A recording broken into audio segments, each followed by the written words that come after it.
The day my world shattered began like any other. The autumn sun streamed through our bedroom windows, casting golden light across the Italian marble floors of the mansion I'd worked my entire adult life to afford. I never imagined that by sunset, I'd discover the man I married, the man who arrived at our relationship with nothing but charm and promises, would be calling me a nobody to the woman he was secretly seeing behind my back. But life has a way of revealing people's true colors, especially when legal documents expose exactly who owns what.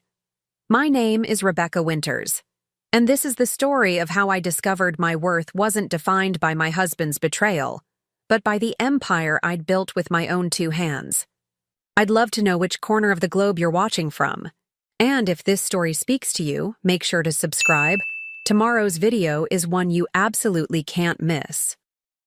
I met Daniel Crawford at an industry conference in Chicago 5 years ago.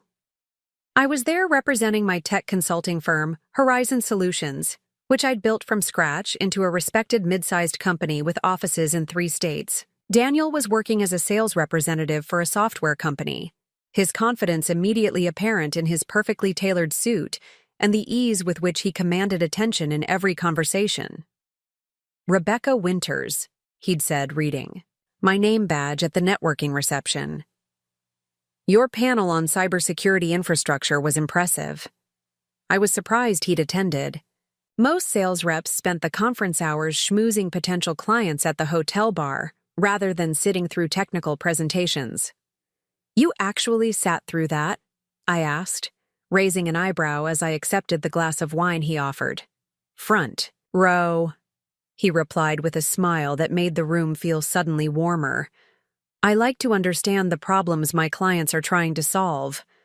There was something magnetic about Daniel, an earnestness beneath the polished exterior that drew me in. Despite my usual caution around charismatic men, by the end of the evening, we'd exchanged numbers, and by the time I returned to Boston, we were talking daily. Our courtship was a whirlwind. Weekend visits became weeks together, and within 6 months, Daniel had relocated to Boston, leaving his modest sales position for what he called bigger opportunities in my city. I helped him secure interviews with my connections, and he landed a business development role at a promising startup. "You're my lucky charm," he'd say, kissing me as we celebrated his new job with champagne on the terrace of my Beacon Hill townhouse.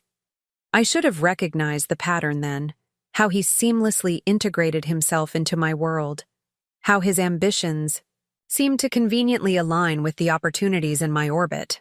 But love has a way of blinding even the most clear-eyed among us. When Daniel proposed a year later during a vacation to Santorini, I said yes without hesitation. We married in a lavish ceremony at the Boston Public Library, surrounded by 250 guests, most of them my long-standing friends, clients, and business associates.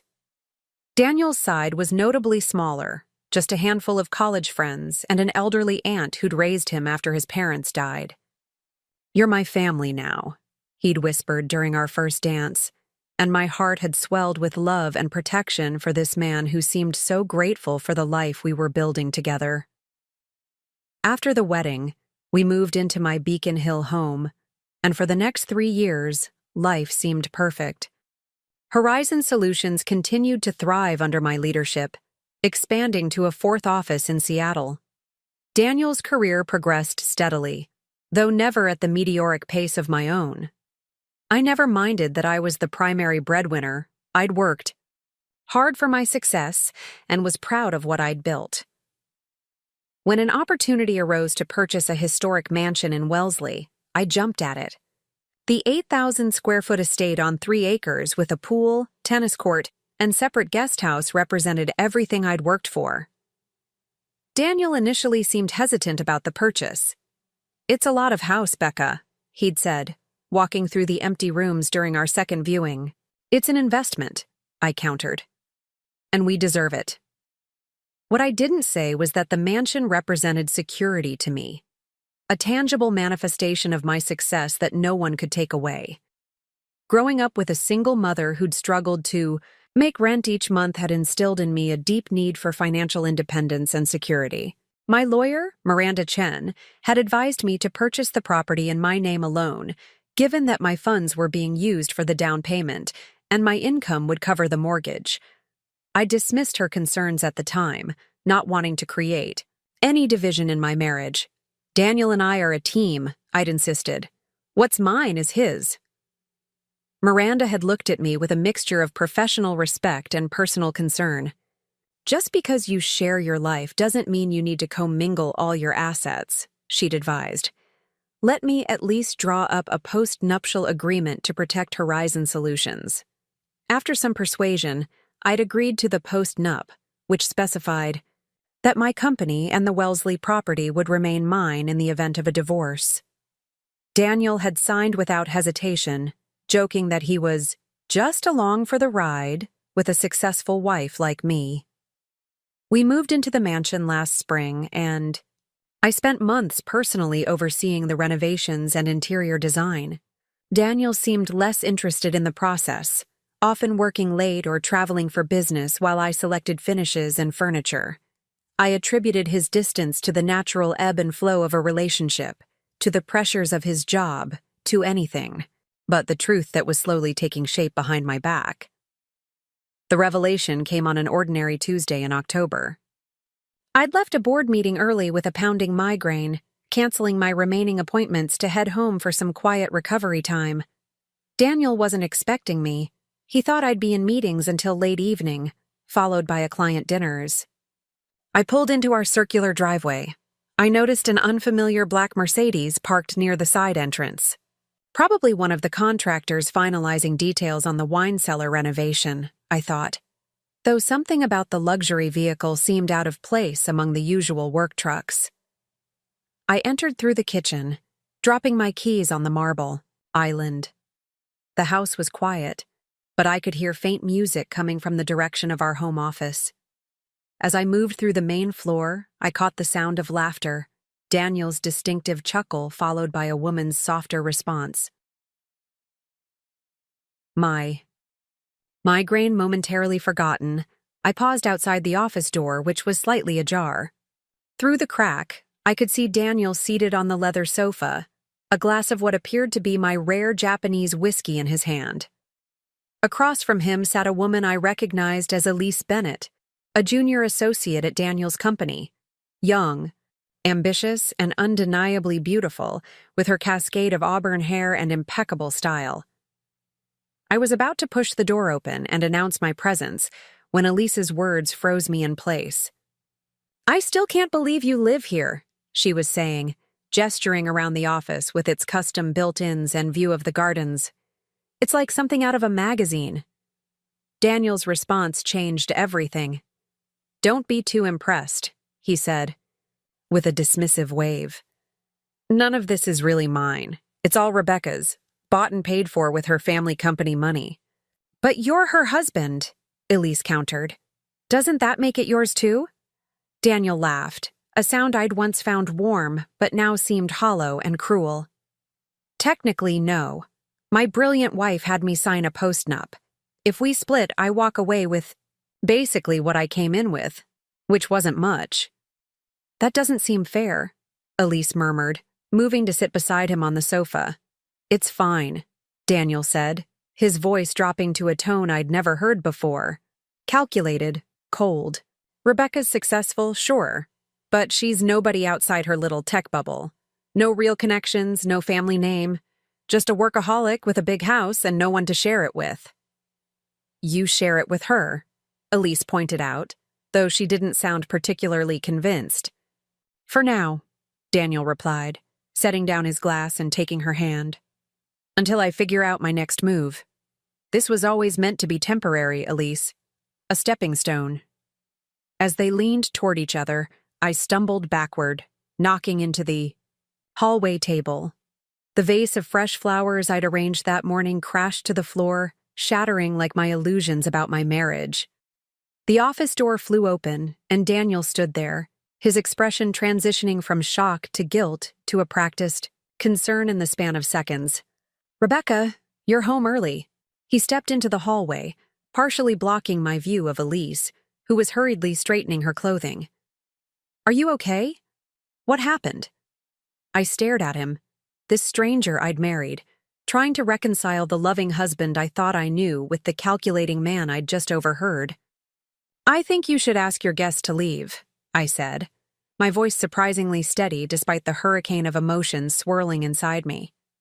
"Becca, this isn't what it looks like," Daniel began, reaching for my arm. "Elise and I were just discussing a project. Stop." I stepped away from his touch. "I heard everything, Daniel. About how this house isn't really yours. About how I'm a nobody. About how I'm just a stepping stone for whatever grand plan you've concocted." The color drained from his face. Behind him, Elise appeared in the doorway, her expression a mixture of embarrassment and defiance. "I should go," she said, slipping past us without making eye contact. "Yes, you should," I agreed, not taking my eyes off Daniel. "And take the Japanese whiskey with you. It's actually Scottish, by the way. Another detail my husband apparently never bothered to learn." A lot of love and effort went into bringing this story to life. If you're enjoying it, we'd be so grateful if you'd subscribe to our channel. Now, back to where we left off. After Elise left, Daniel launched into damage control mode, insisting he'd been exaggerating to impress her, that nothing physical had happened, that he loved me and our life together. But the carefully constructed image I'd held of our marriage had already crumbled, revealing the hollow foundation beneath. "I want you out of my house by morning," I said, turning away from his increasingly desperate explanations. "My lawyers will be in touch." I walked upstairs to our master suite, locked the door behind me, and finally allowed the tears to come. Not for the loss of Daniel. I realized with startling clarity that I was mourning the death of an illusion rather than a genuine love, but for my own blindness. How had I, a woman who prided herself on making shrewd business decisions, failed so completely to see the truth of my own marriage? As I sat by the window overlooking the immaculate gardens I'd commissioned, watching the sunset paint the sky in shades of fire, I made a promise to myself. This would be a setback, not an ending. Daniel Crawford might have seen me as a nobody, but he was about to discover exactly who owned not just the mansion, but every aspect of the life he'd grown so comfortable living. I slept surprisingly well that night, waking to the sound of the master bathroom shower running. For a moment, I forgot everything that had happened, reaching instinctively for Daniel's side of the bed before reality crashed back. He hadn't left as I'd demanded. I sat up, steeling myself for the confrontation ahead. Daniel emerged from the bathroom in a cloud of steam, a towel wrapped around his waist. His expression brightened when he saw I was awake. "Morning, Becca," he said cautiously, as if testing the waters. "I made coffee." I stared at him, momentarily speechless at his audacity. "I told you to leave."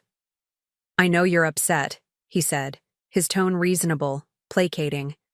"But we need to talk about this like adults. 15 minutes. That's all I'm asking." Something in his confidence made me curious. What possible explanation could he offer that would justify what I'd heard? I nodded curtly, reaching for my robe.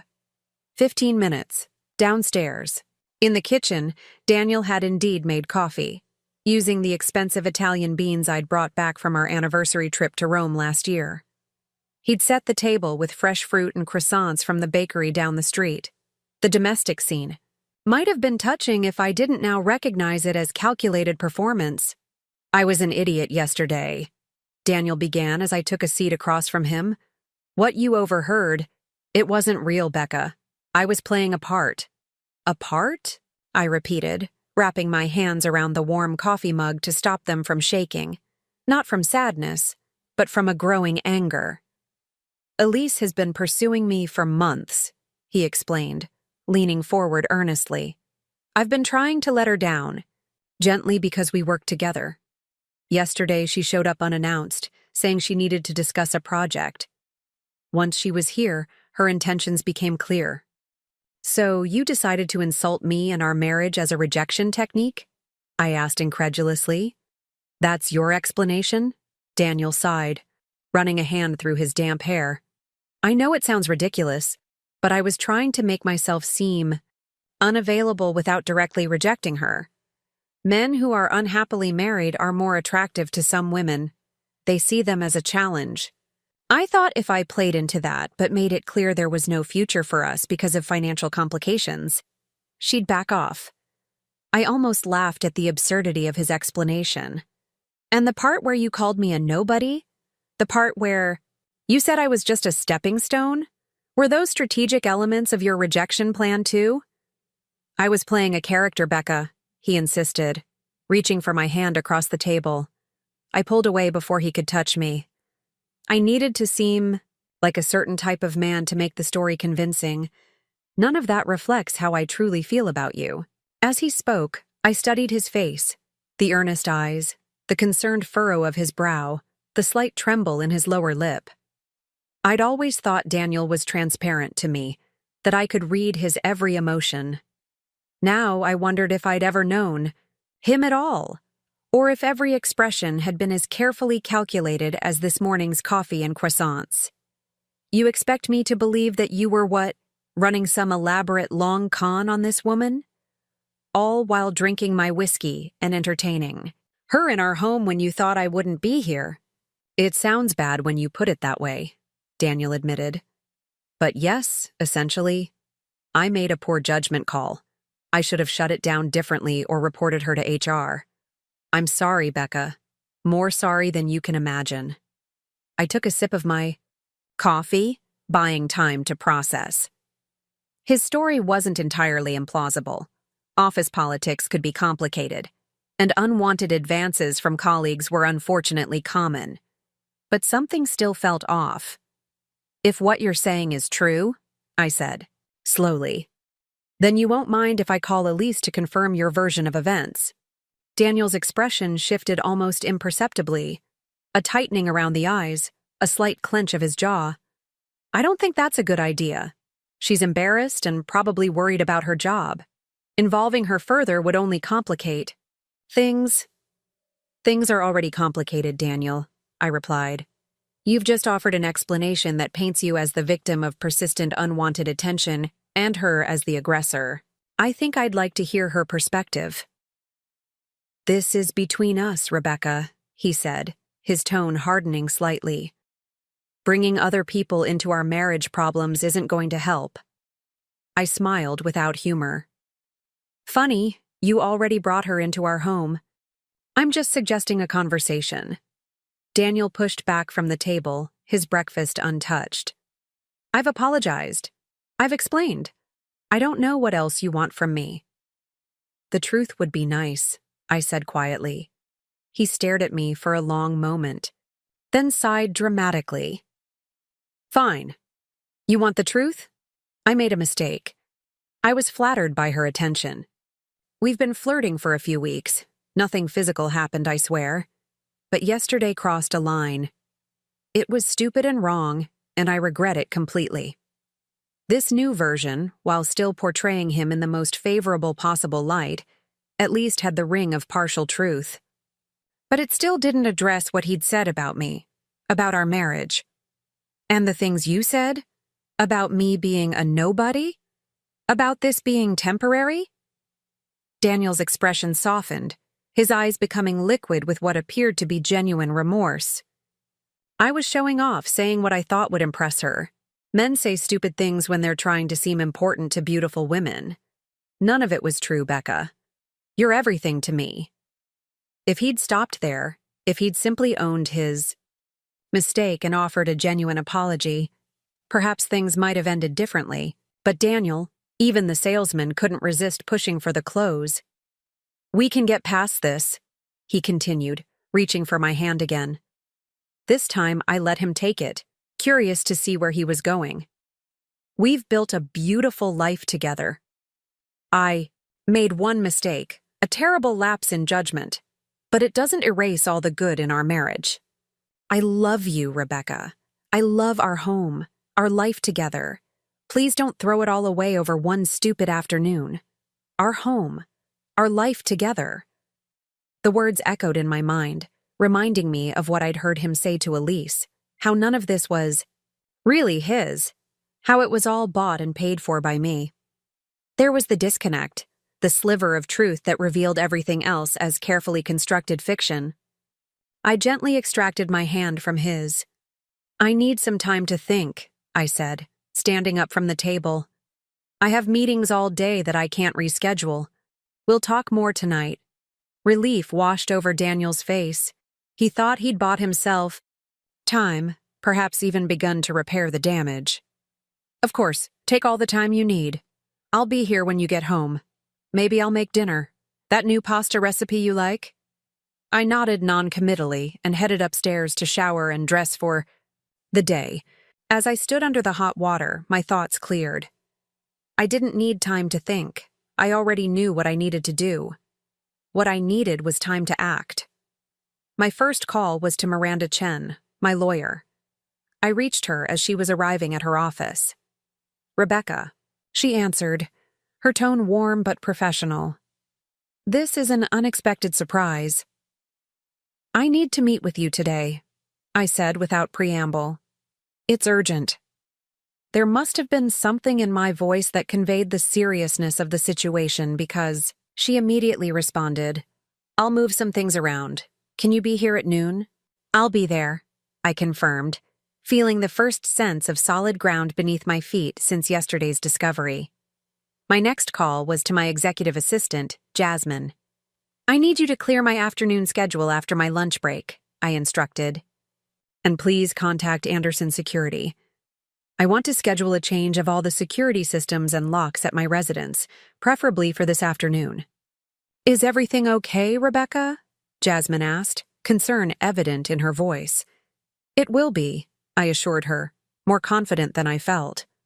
Also, can you pull together a file with any and all communications between Horizon Solutions and Daniel's company over the past year? Contracts, emails, meeting notes, everything. Of course, Jasmine replied, her tone shifting from concerned to efficient. I'll have it ready before your lunch break. My final call was the hardest, but perhaps the most necessary. I dialed the office of Martin Reynolds, Daniel's boss and the CEO of the startup where he worked. Martin, it's Rebecca Winters, I said when his assistant connected us. I need to speak with you privately about a sensitive matter involving Daniel Crawford. Are you available for coffee this morning? Martin, who I'd known professionally for years and who had always treated me with cordial respect, agreed immediately. Of course, Rebecca. The cafe across from your office in 30 minutes? As I finished getting dressed, selecting a tailored navy suit that always made me feel powerful, I caught sight of myself in the full-length mirror. The woman looking back at me wasn't broken or defeated. She was clear-eyed and resolute. Daniel had called me a nobody, but he was about to discover exactly who I was and what I was capable of when betrayed. I left without saying goodbye to Daniel, who was on his phone in the study when I passed by. He looked up, giving me a hopeful smile and an exaggerated thumbs up, as if we were teammates working through a minor disagreement rather than spouses navigating a fundamental breach of trust. Let him think he's won, I thought as I walked to my car. Let him believe I'm considering forgiveness. By the time I returned home tonight, the game would have changed entirely, and Daniel Crawford would learn that underestimating Rebecca Winters was the biggest mistake of his life. The cafe across from Horizon Solutions' downtown office was bustling with morning commuters when I arrived. Martin Reynolds was already seated in a corner booth, 2 cups of coffee waiting on the table. He stood as I approached, his typically jovial expression replaced with concern. Rebecca, he said, extending his hand. You sounded troubled on the phone. Thank you for meeting me on such short notice, I replied, sliding into the booth across from him.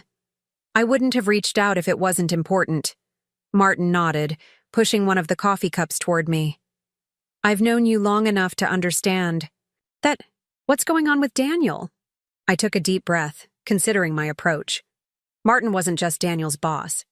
He was also a respected figure in Boston's business community and someone whose opinion carried weight. How I handled this conversation would have ripple effects beyond my marriage. I need to understand something first, I began carefully. Has Daniel ever mentioned any difficulties in our marriage to you? Martin shifted uncomfortably, confirming my suspicion before he even spoke. He's made some comments over the past few months. Nothing specific, just hints that things weren't ideal at home. I see, I said, a fresh wave of betrayal washing over me. And Elise Bennett? Has he mentioned her? Martin's eyebrows shot up. Elise? No, not specifically, though. He hesitated, clearly weighing professional discretion against whatever he knew. Please, Martin, I need the truth. He sighed, rubbing his forehead. There have been rumors, office gossip. I didn't put much stock in them since Daniel always presented himself as a devoted husband. But yesterday, my HR director approached me about a potential inappropriate relationship between them. We were planning to investigate. The relationship is real, I confirmed, keeping my voice steady. I discovered them together in my home yesterday afternoon. Martin's expression darkened. Rebecca, I'm truly sorry. That's completely unacceptable, both personally and professionally. There's more, I continued. I overheard Daniel telling Elise that our marriage was temporary, that I was a nobody, and that he was using me as a stepping stone. Martin recoiled slightly, genuine shock crossing his features. That doesn't sound like the Daniel Crawford I know. Apparently neither of us knew him as well as we thought, I replied, taking a sip of my coffee to steady myself. But I'm not here to discuss my marital problems, Martin. I'm here because I'm concerned about potential business implications. What kind of implications? He asked, instantly alert. Daniel has had access to sensitive information about Horizon Solutions through our marriage. Given what I've learned about his character, I need to ensure he hasn't used that information inappropriately in his role at your company. Martin's expression grew grave. You think he might have leveraged confidential information? I don't know, I admitted. But the timing of certain business decisions between our companies has always seemed fortuitous for your startup. Now, I'm wondering if that was a coincidence or something more calculated. The success of Martin's company, Next Tech Solutions, had been partially built on securing Horizon as an early client. We'd implemented their security software across all our offices shortly after Daniel joined their team, a decision I'd championed based on what I believed was the strength of their product. Martin was silent for a long moment, processing the implications. I'll need to conduct an internal review, he finally said. If there's been any impropriety, I want to know about it. I'd appreciate that, I replied. And there's one more thing. I'm planning to file for divorce, effective immediately. Given the circumstances, I'd prefer if Daniel wasn't in a position to access any further information about Horizon Solutions during this process. Martin nodded slowly. I understand. I'll place him on administrative leave pending our investigation. It's the standard protocol for situations involving potential ethics violations. Thank you, I said, relief washing over me. One potential vulnerability addressed. As we parted outside the cafe, Martin placed a hand on my shoulder. Rebecca, for what it's worth, anyone who calls you a nobody is revealing far more about themselves than about you. You're one of the most respected executives in this city. His words were kind, but they couldn't fully salve the wound of Daniel's betrayal. Still, as I walked the short distance to Horizon's offices, I felt more centered, more in control.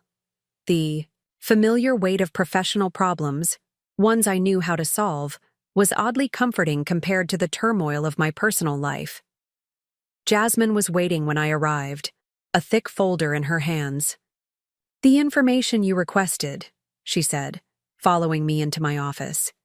And Anderson Security confirmed they can be at your residence at 3 o'clock to change the locks and security system. Perfect, I replied, setting my bag down and turning to face her. Jasmine, I'm going to tell you something in confidence because it may impact work in the coming weeks. Daniel and I are separating. It's not amicable. To her credit, Jasmine's expression registered only a brief flash of surprise before returning to professional composure. She'd been my right hand for 5 years, and her discretion was impeccable. I understand, she said simply. What do you need from me? For now, just your usual excellent work and discretion. If Daniel calls the office for any reason, direct him to my cell phone. Don't provide any information about my schedule or whereabouts. Jasmine nodded. Of course, and Rebecca? I'm sorry. I managed a small smile. Thank you. Now, let's review this file before my meeting with Miranda. The next 2 hours flew by as I meticulously examined every interaction between Horizon Solutions and Nextech. Most seemed legitimate, standard business dealings between two compatible companies. But there were a few instances that raised red flags. A contract signed shortly after Daniel and I had taken a weekend getaway where I'd left my laptop open in our hotel room. A pricing structure that seemed unusually favorable to Nextech given the market at the time. Meetings scheduled with key Horizon developers that coincided with Daniel's work-from-home days. Nothing definitively incriminating, but enough patterns to warrant further investigation. I made detailed notes to share with Miranda and tucked them into my bag before heading to her office. Miranda Chen's law firm occupied the top floor of a sleek high-rise in the financial district. Her corner office offered sweeping views of Boston Harbor, though today I barely noticed the scenery. She greeted me with a warm but concerned embrace. Our professional relationship had evolved into friendship over the years of working together. Sit, she instructed, gesturing to the comfortable seating area rather than her imposing desk. Tell me everything. I did, starting with discovering Daniel and Elise in our home and ending with my morning meeting with Martin Reynolds. Miranda listened without interruption, her expression growing increasingly troubled. The post-nuptial agreement we put in place should protect your primary assets, she said when I finished. The house, your company shares, your investment accounts, all of those are clearly designated as separate property. What about the joint accounts? I asked. Daniel and I maintained one household account to which we both contributed, though my contributions were significantly larger. Those would typically be split equally, Miranda explained. But given the circumstances, especially if we can demonstrate that Daniel entered the marriage with ulterior motives, we might be able to argue for a different distribution. How do we prove his motives? Miranda tapped her pen against her notepad thoughtfully. The conversation you overheard is compelling, but it's hearsay. We need documentation. Communications between him and Elise that predate yesterday. Evidence of him disparaging you or discussing financial motivations. Anything in writing would be extremely valuable. I hadn't considered searching for physical evidence. The thought of going through Daniel's private communications felt invasive, even after what he'd done. But Miranda was right. If I wanted to protect myself fully, I needed more than my word against his. There's also the potential business angel, Miranda continued. If Daniel used your marriage to gain competitive advantages for his company, that could constitute corporate espionage or breach of fiduciary duty, depending on the specifics. The legal implications were spinning out far beyond what I'd initially imagined. What had begun as a personal betrayal was rapidly evolving into something more complex, with potential professional and legal ramifications for both Daniel and me. What do you recommend as first steps? I asked, feeling suddenly overwhelmed. Miranda's expression softened slightly. First, protect yourself physically and emotionally. Changing the locks is good. Consider staying with a friend for a few days if you're uncomfortable being alone with him in the house. Next, secure your digital presence. Change all passwords, check your accounts for unusual activity, review your credit reports.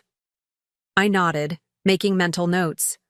Then, she continued, we file for divorce immediately, citing irreconcilable differences. Massachusetts is a no-fault state, so the infidelity won't impact the legal proceedings directly, but it may influence negotiations. We'll request temporary orders regarding the house and finances. How quickly can we move? I can have the paperwork ready by tomorrow morning, Miranda assured me. The more pressing question is, how do you want to handle this with Daniel? Do you want him served formally, or would you prefer to tell him yourself? That you're filing? I hadn't considered this aspect. The thought of watching Daniel be served divorce papers held a certain appeal after his betrayal, but I also recognized that escalating the conflict unnecessarily might complicate what was already becoming a messy situation.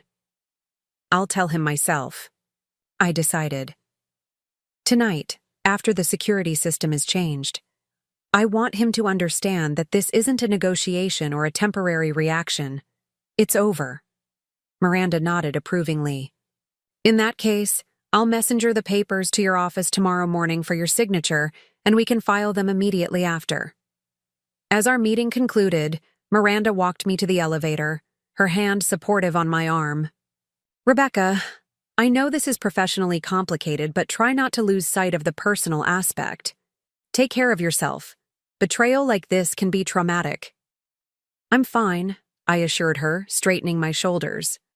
I'm angry, but I'm clear-headed. Good, Miranda replied, though her expression remained concerned. Call me anytime, day or night. I mean that. As the elevator doors closed, I leaned against the wall, briefly allowing my composed facade to slip. The adrenaline that had carried me through the morning was fading, leaving behind a bone-deep exhaustion. But I couldn't rest yet. There was still so much to do before confronting Daniel tonight. For now, I needed to be Rebecca Winters, CEO of Horizon Solutions, confident, competent, in control. The wounded wife would have to wait her turn. Back at Horizon Solutions, I buried myself in work, grateful for the distraction of quarterly budget reviews and client proposals.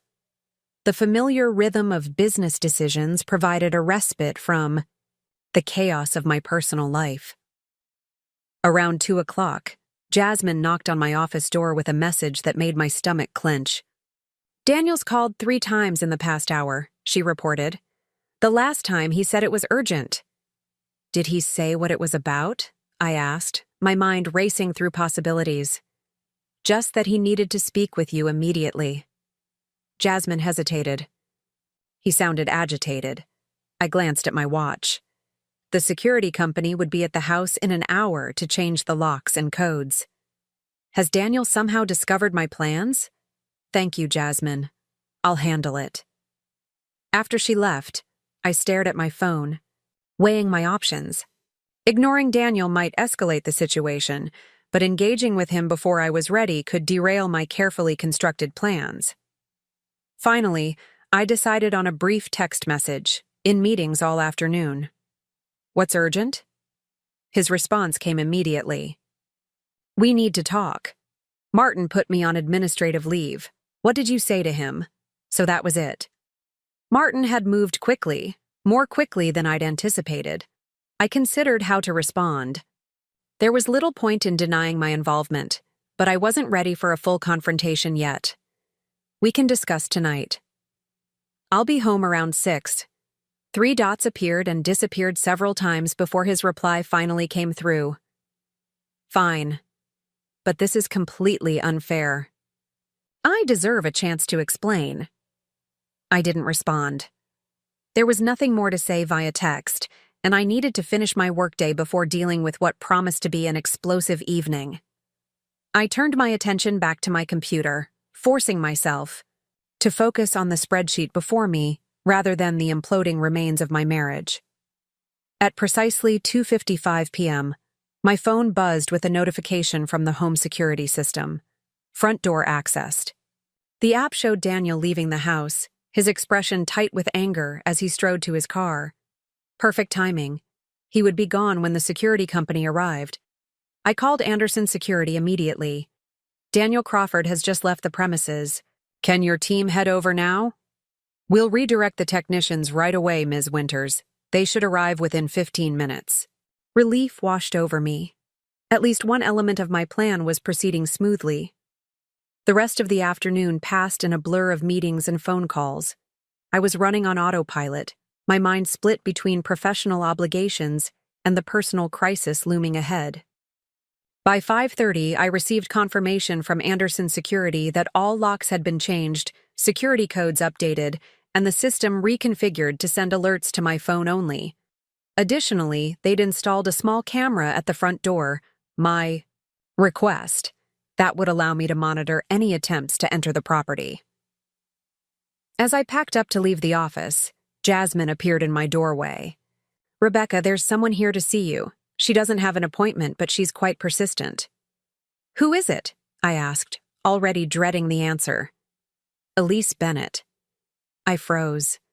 Of all the complications I'd anticipated today, a confrontation with Daniel's mistress wasn't one of them. My first instinct was to refuse to see her, but curiosity won out. Send her in, I decided, squaring my shoulders and sitting back down behind my desk. Better to have this conversation here, on my territory, than risk an unexpected encounter elsewhere. Elise entered hesitantly, looking markedly different from the confident woman I'd glimpsed in my home office yesterday. Her expensive clothing and perfect makeup couldn't disguise the nervous energy radiating from her as she stood awkwardly just inside the door. Ms. Winters, she began, her voice surprisingly steady despite her apparent nervousness. Thank you. For seeing me? Ms. Bennett, I replied coolly. What can I do for you? She twisted her hands together. I wanted to apologize. What happened yesterday? It wasn't what you think. Please, I said, unable to keep the sarcasm from my voice. Enlighten me about what I think. Elise flinched slightly at my tone but pressed on. Daniel told me you two were separated. He said you were divorcing, that it was just a matter of time before it was official. This wasn't entirely surprising. It was the oldest excuse in the book, but hearing it stated so baldly still stung. How long? I asked, my voice deceptively calm. Excuse me? How long has this been going on between you and my husband? Elise swallowed visibly. 3 months. We met at the company retreat in May. He approached me at the welcome dinner, said he'd noticed me around the office. It was flattering. Daniel can be very charming. Yes, I agreed dryly. I'm familiar with his charm. He told me his marriage was over in all but name, she continued, that you were both just going through the motions, staying together for appearances and financial reasons. I laughed without humor. And you believed that? The classic line from A Married Man. He was convincing, she said defensively. He showed me separate bedrooms in your house, said you hadn't been intimate in over a year, that you were both seeing other people discreetly. Each revelation was another cut, but I maintained my composure. And yesterday? What was that about? Elise looked genuinely uncomfortable now. He invited me over, said you were away at meetings until late and he wanted to show me around the house. The house he claimed you were planning to sell as part of the divorce settlement. And calling me nobody? Describing me as a stepping stone? Was that part of his divorce story too? I was surprised by those comments, Elise admitted, looking down at her hands. It didn't align with how he'd described your relationship before. He'd always spoken of you with respect and said the separation was amicable. Yesterday was different. He seemed, I don't know, bitter? Like he was trying to convince himself as much as me that there was nothing left between you. I studied her carefully, trying to determine if her story was genuine or another manipulation. Why are you telling me this now? Because I was fired today, she said bluntly. I was called into HR this morning and terminated for violating the company's relationship policy. Daniel wasn't even there. He didn't warn me, didn't try to defend, Me. Just threw me under the bus to save himself. Ah, there it was. The real motivation. Not remorse over participating in the destruction of a marriage, but anger at being betrayed by her lover. That's unfortunate, I said, not bothering to hide my lack of sympathy. But I'm not sure what it has to do with me. I'm not the first, Elise said, her eyes now meeting mine directly. There have been others before me, at least 2 that I know of, junior staff members who suddenly transferred to different departments or left the company altogether. Daniel has a pattern. This was new information, and potentially valuable. Do you have proof of these other relationships? Not directly, she admitted. But Sarah in accounting might. She's friends with one of the women, and there are rumors about inappropriate messages sent through the company system. I made a mental note to have Jasmine contact this Sarah person discreetly. If Daniel had left a digital trail of his indiscretions, it could be useful for the divorce proceedings. Is there anything else? I asked, glancing pointedly at my watch. Elise hesitated, then reached into her handbag and pulled out her phone. You should see these, she said, sliding it across the desk toward me. I picked it up cautiously. On the screen was a text conversation with Daniel from 2 months ago. Elise, when can I see you again? These stolen moments aren't enough. Daniel, soon. R is focused entirely on the Seattle expansion. She barely notices I exist. Ideal arrangement, really. Her money, my freedom. Elise, don't you feel bad about deceiving her?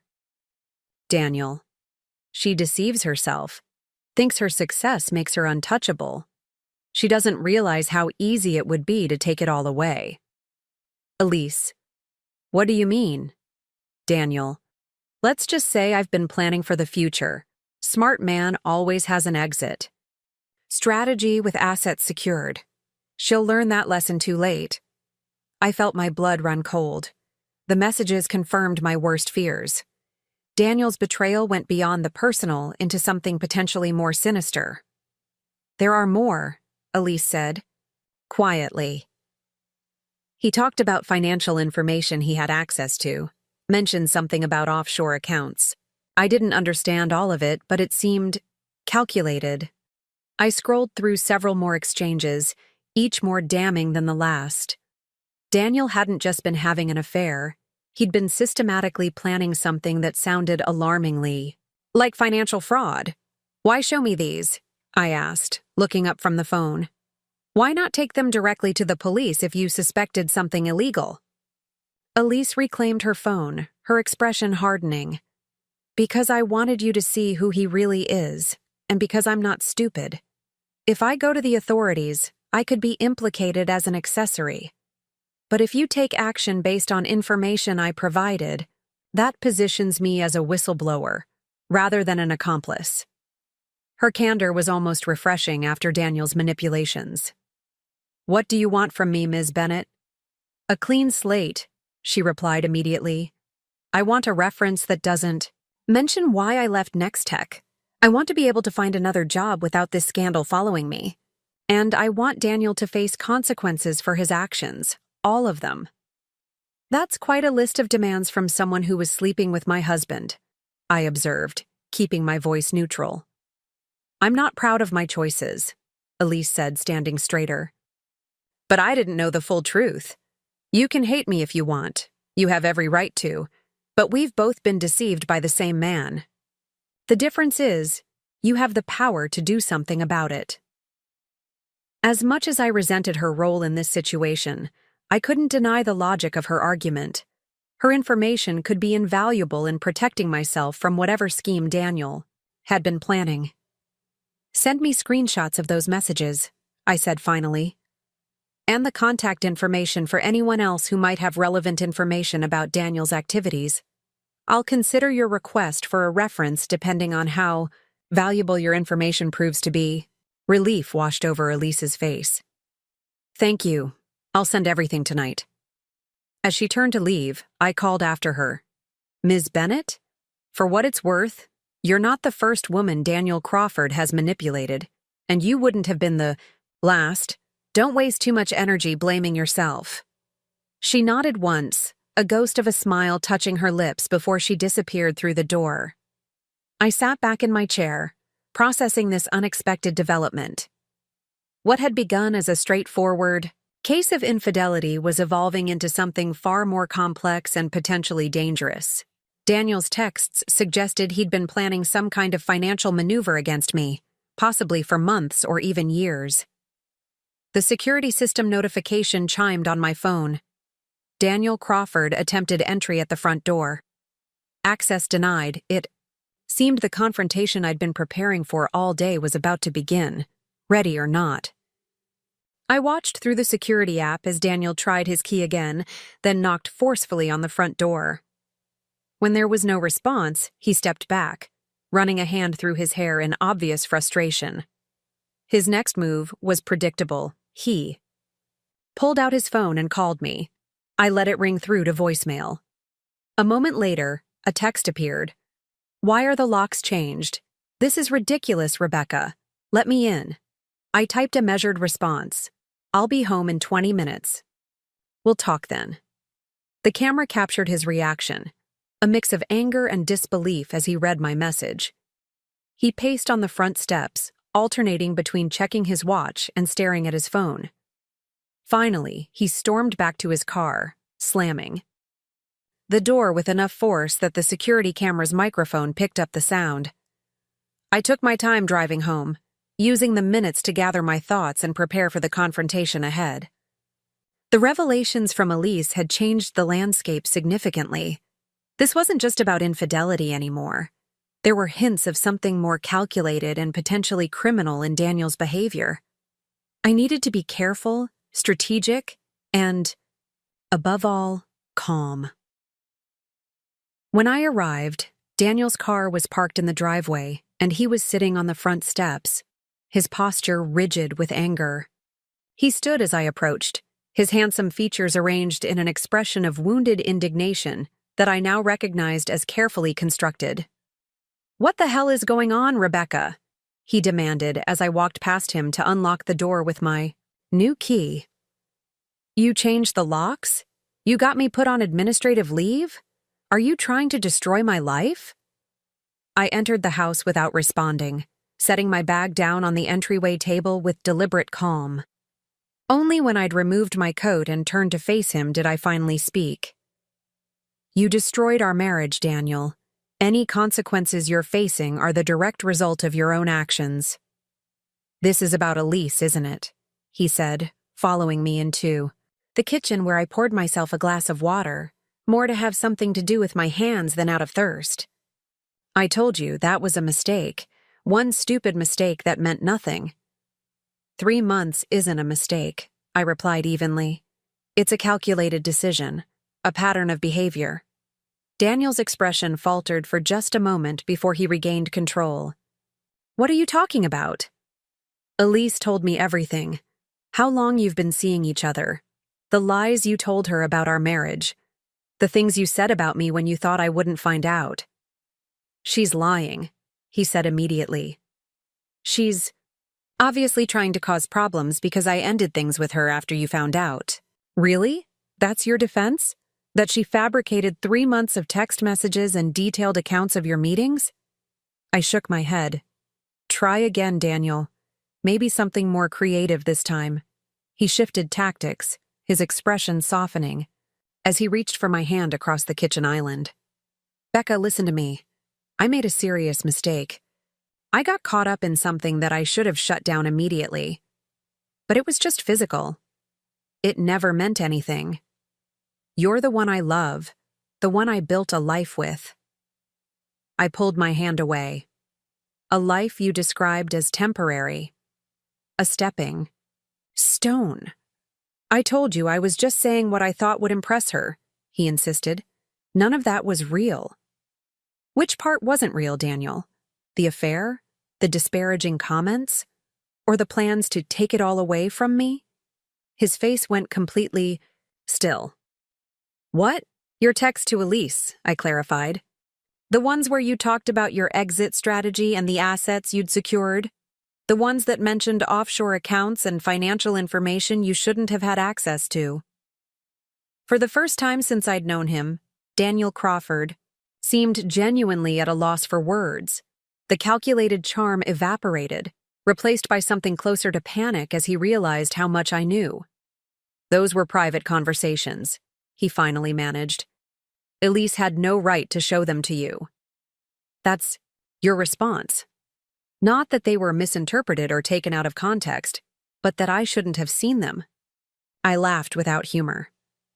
Thank you for confirming their authenticity. Daniel's expression hardened. You don't understand what you've read. You're taking things out of context. Then explain it to me, I challenged. What exactly did you mean?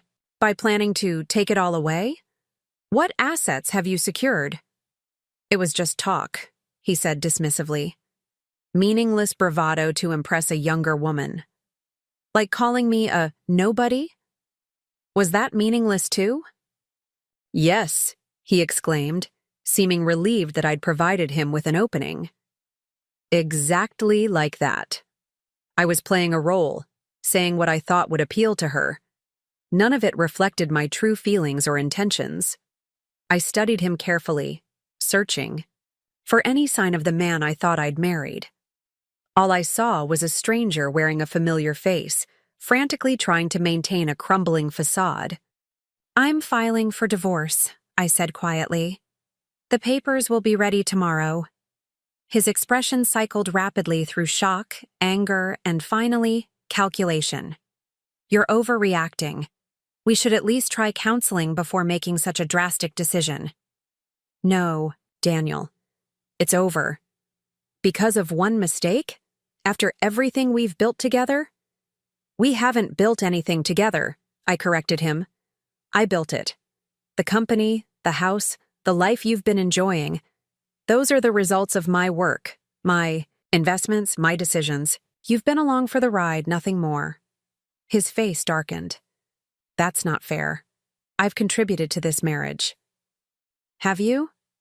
In what way exactly? You've never paid more than a token amount toward our living expenses. Your name isn't on the deed to this house. The furniture, the art, even the car you drive, all purchased with my income. I supported your career, he argued. I was there for you emotionally, helped you network, entertained your clients. You mean you enjoyed the benefits of my success? While positioning yourself to exploit it, I countered. That's not support, Daniel. That's parasitism. The calculated mask slipped completely then, revealing a flash of genuine rage that confirmed I'd struck a nerve. You smug, condescending bitch, he spat. You think you're so superior with your fancy company and your big house? You'd be nothing, without your daddy's money to start you off. I blinked, momentarily stunned by the venom in his voice and the wild inaccuracy of his claim. My father was a high school teacher who died when I was in college, leaving me with student loans and not much else. I built Horizon Solutions from nothing, with no family money or connections. You know this. It's literally in my company biography. Daniel faltered, clearly having forgotten this basic fact about my life, or perhaps he'd never bothered to learn it in the first place. Whatever, he said dismissively. The point is, you don't get to throw me away like yesterday's trash. I have rights. You have the right to a fair division of our joint assets, which amount to precisely one checking account with roughly $30,000 in it. Everything else is protected by the post-nuptial agreement you signed. That agreement was signed under duress, he countered, a calculating gleam returning to his eye. I could contest it. On what grounds? You had independent legal counsel. There were witnesses to your signing. The terms were eminently fair given our respective financial situations. I felt a surge of gratitude for Miranda's insistence on doing everything by the book. But please, feel free to try.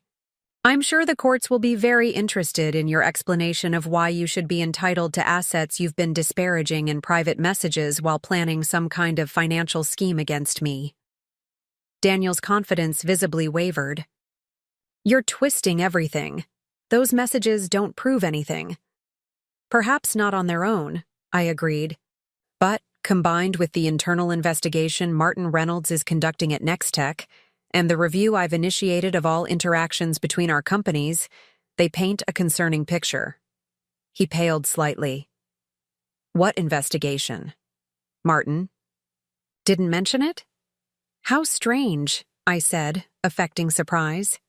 He seemed quite interested in examining whether you'd used our marriage to gain competitive advantages or access to proprietary information. That's absurd, Daniel protested, but his voice lacked conviction. There's nothing to find. Then you have nothing to worry about, I replied smoothly. Now, I'd like you to pack whatever personal belongings you need for the next few days and leave. You can arrange with my assistant to collect the rest of your things later this week while I'm at work. You're throwing me out of my own home? He demanded, incredulously replacing his earlier calculation. My home, I corrected firmly.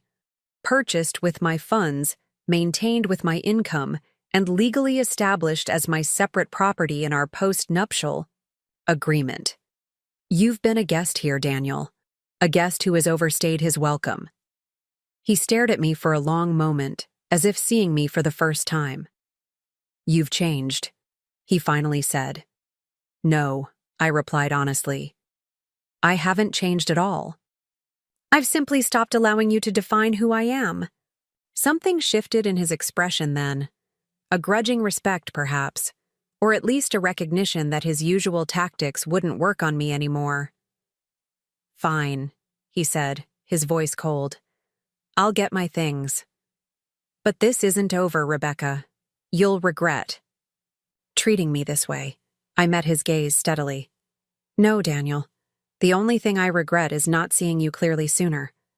He held my stare for a beat longer than comfortable, then turned and headed upstairs. I heard drawers opening and closing, the sound of a suitcase being zipped. My phone buzzed with a text from Miranda. Security team is outside if you need them. Just say the word. I smiled faintly at her foresight. Of course she'd anticipated the potential for conflict and arranged protection.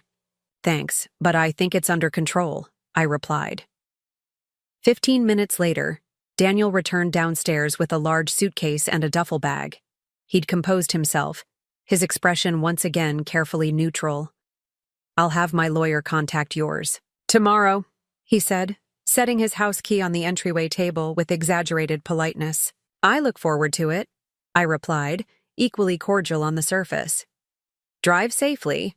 It was a surreal exchange, like strangers completing a business transaction rather than spouses ending a 5-year marriage.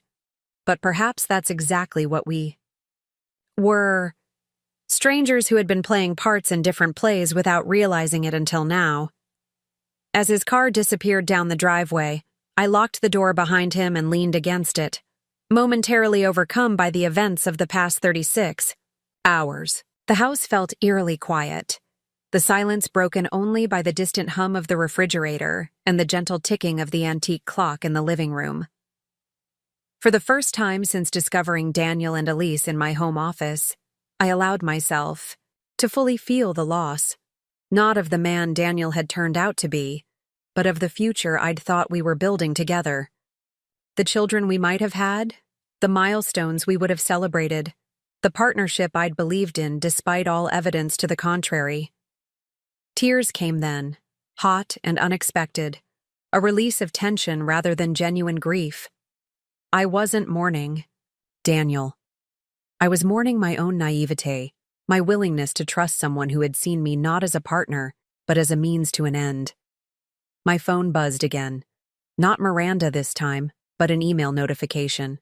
From Elise Bennett, with the subject line, "Everything I promised." Attached were dozens of screenshots of conversations between her and Daniel, plus contact information for 2 other women he'd allegedly been involved with at Nextech. I wiped my eyes and straightened my shoulders. There would be time for processing, emotions later. Right now, I have work to do, evidence to review, strategies to develop, a future to reclaim from the man who had tried to steal it from under me. Daniel had called me a nobody to impress his mistress. Soon he would learn exactly who he'd been dealing with all along, and it would be a lesson he wouldn't soon forget. Morning came with a clarity that surprised me. I'd expected to feel drained after the emotional turbulence of the previous day, but instead, I woke with a sense of purpose and focus I hadn't experienced in months, perhaps years. The weight of maintaining a relationship that had been fundamentally dishonest was gone, leaving behind a strange lightness despite the complications ahead. I dressed with particular care, selecting a crimson sheath dress and the pearl earrings my mother had given me when I graduated business school. Looking in the mirror, I saw not the betrayed wife, but the decisive CEO.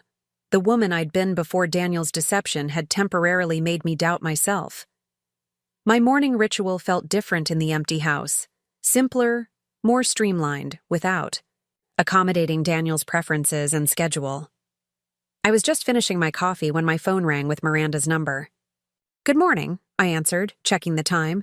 "You're calling early." "I wanted to catch you before you left for work," she replied, her usual brisk tone tinged with concern.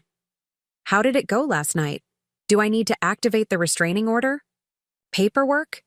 "No, that won't be necessary," I assured her. Daniel was angry but controlled. He left without a major incident. "Good. I have the divorce petition ready for your signature. I can messenger it to your office this morning as planned, or you can stop by here on your way in." I considered my schedule. "I'll come to you. There are a few things I want to discuss. In person anyway." "Perfect. I'll clear my calendar for you." An hour later, I sat across from Miranda in her office, reviewing the divorce petition. The legal language transformed my marriage into a series of sterile facts and assertions. Date of union, separation date, grounds for dissolution, requests for property division. It was oddly comforting, this reduction of emotional chaos to order paragraphs. "Everything looks in order," I said, signing where indicated. "What happens next?"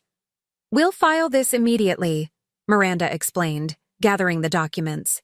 "Daniel will be formally served probably tomorrow. Once he's served, he'll have 20 days to respond, typically through his attorney." "And if he contests it?" "Based on our post-nuptial agreement and Massachusetts law, he doesn't have much ground to stand on regarding the major assets. He might try to claim a larger portion of the joint account or argue for alimony, but given the length of the marriage and his earning capacity, those arguments are unlikely to succeed." I nodded, relieved that at least the financial aspects seemed straightforward. "There is one complication we should discuss," Miranda continued, her expression growing more serious. "The information you received from Elise Bennett about potential financial impropriety. If Daniel has been engaged in anything illegal involving your company or personal finances, that could significantly impact the proceedings." I spent half the night reviewing the screenshots she sent, I admitted. "They're concerning but somewhat cryptic. He mentions contingency plans and safeguards that sound suspicious but nothing explicitly incriminating." Miranda tapped her pen against her notepad thoughtfully. "Have you checked your financial accounts? All of them? Including any that Daniel might have access to?" A cold feeling settled in my stomach.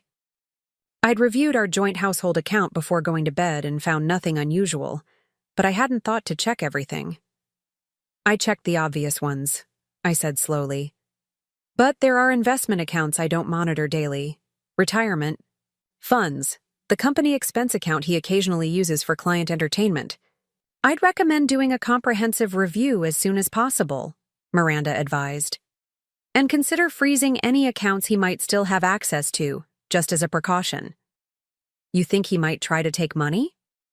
"I think a man who described your marriage as a stepping stone and talked about having an exit strategy with assets secured might not have the highest ethical standards," Miranda replied dryly. "Better safe than sorry." I nodded, making a mental note to contact my financial advisor and banker immediately. "There's something else," I said, pulling out my phone. "I recorded our conversation last night." Miranda's eyebrows shot up.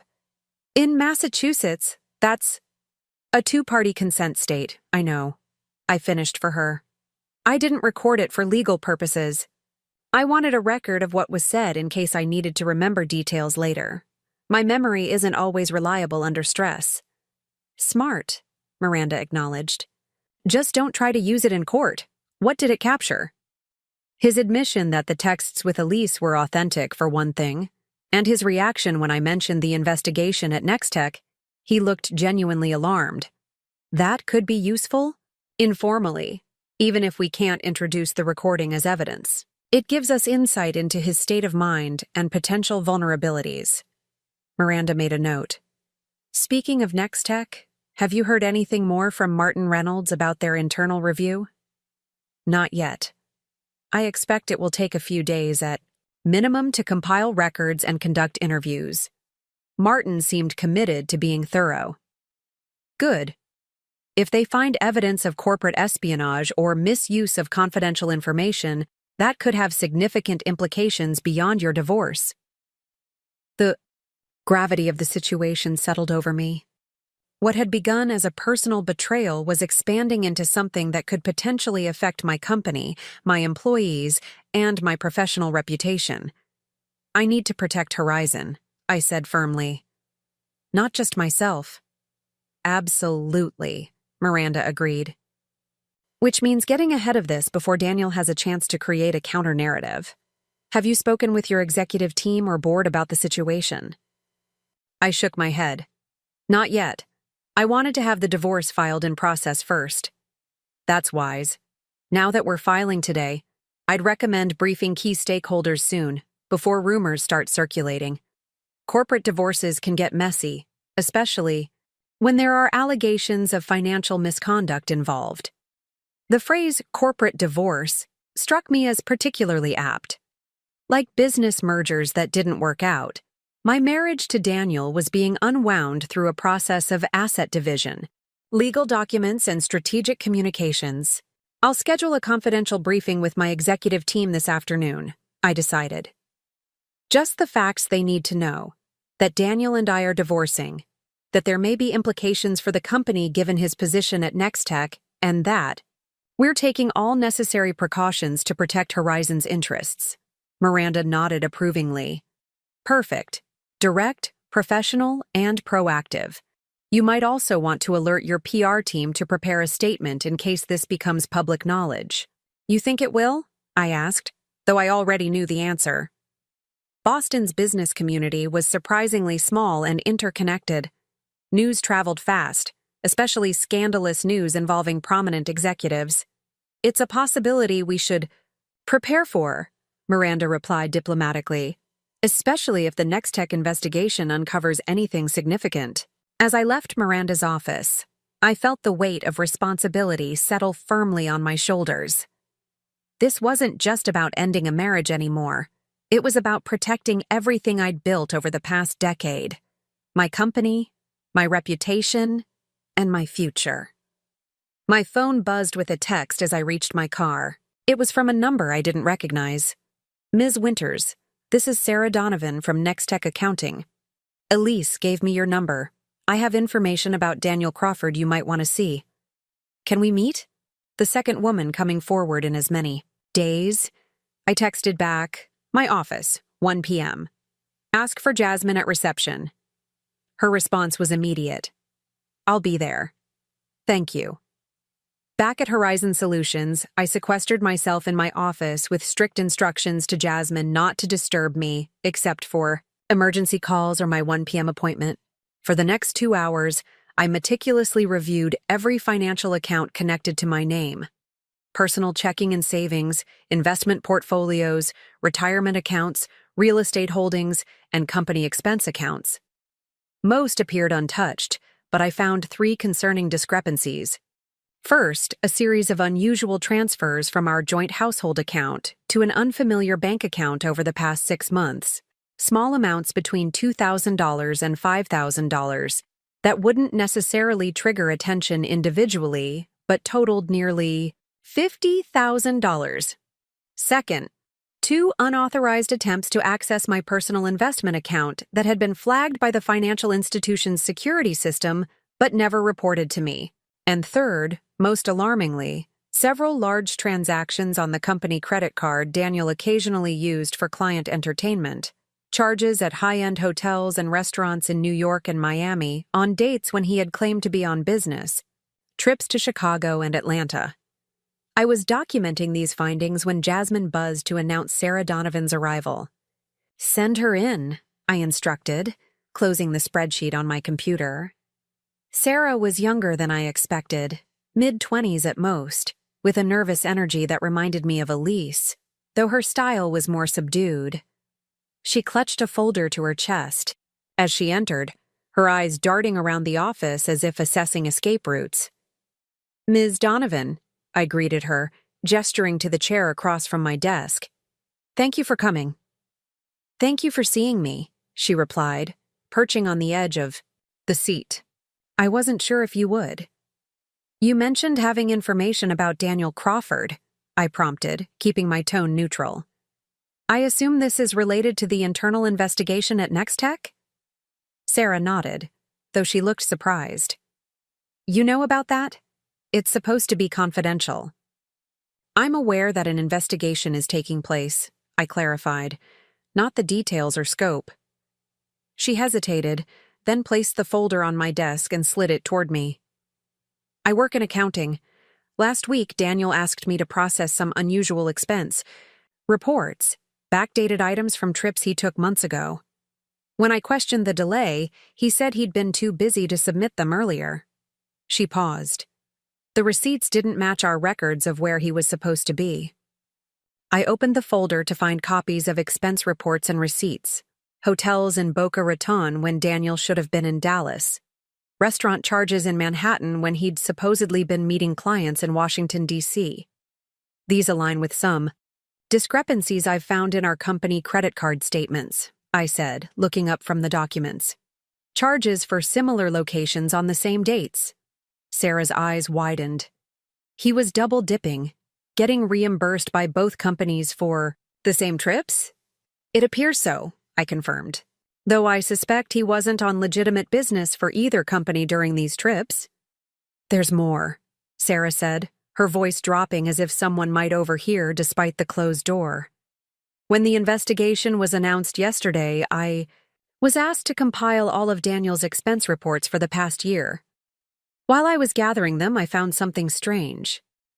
She reached into the folder and pulled out another document, a printout of what appeared to be a wire transfer authorization.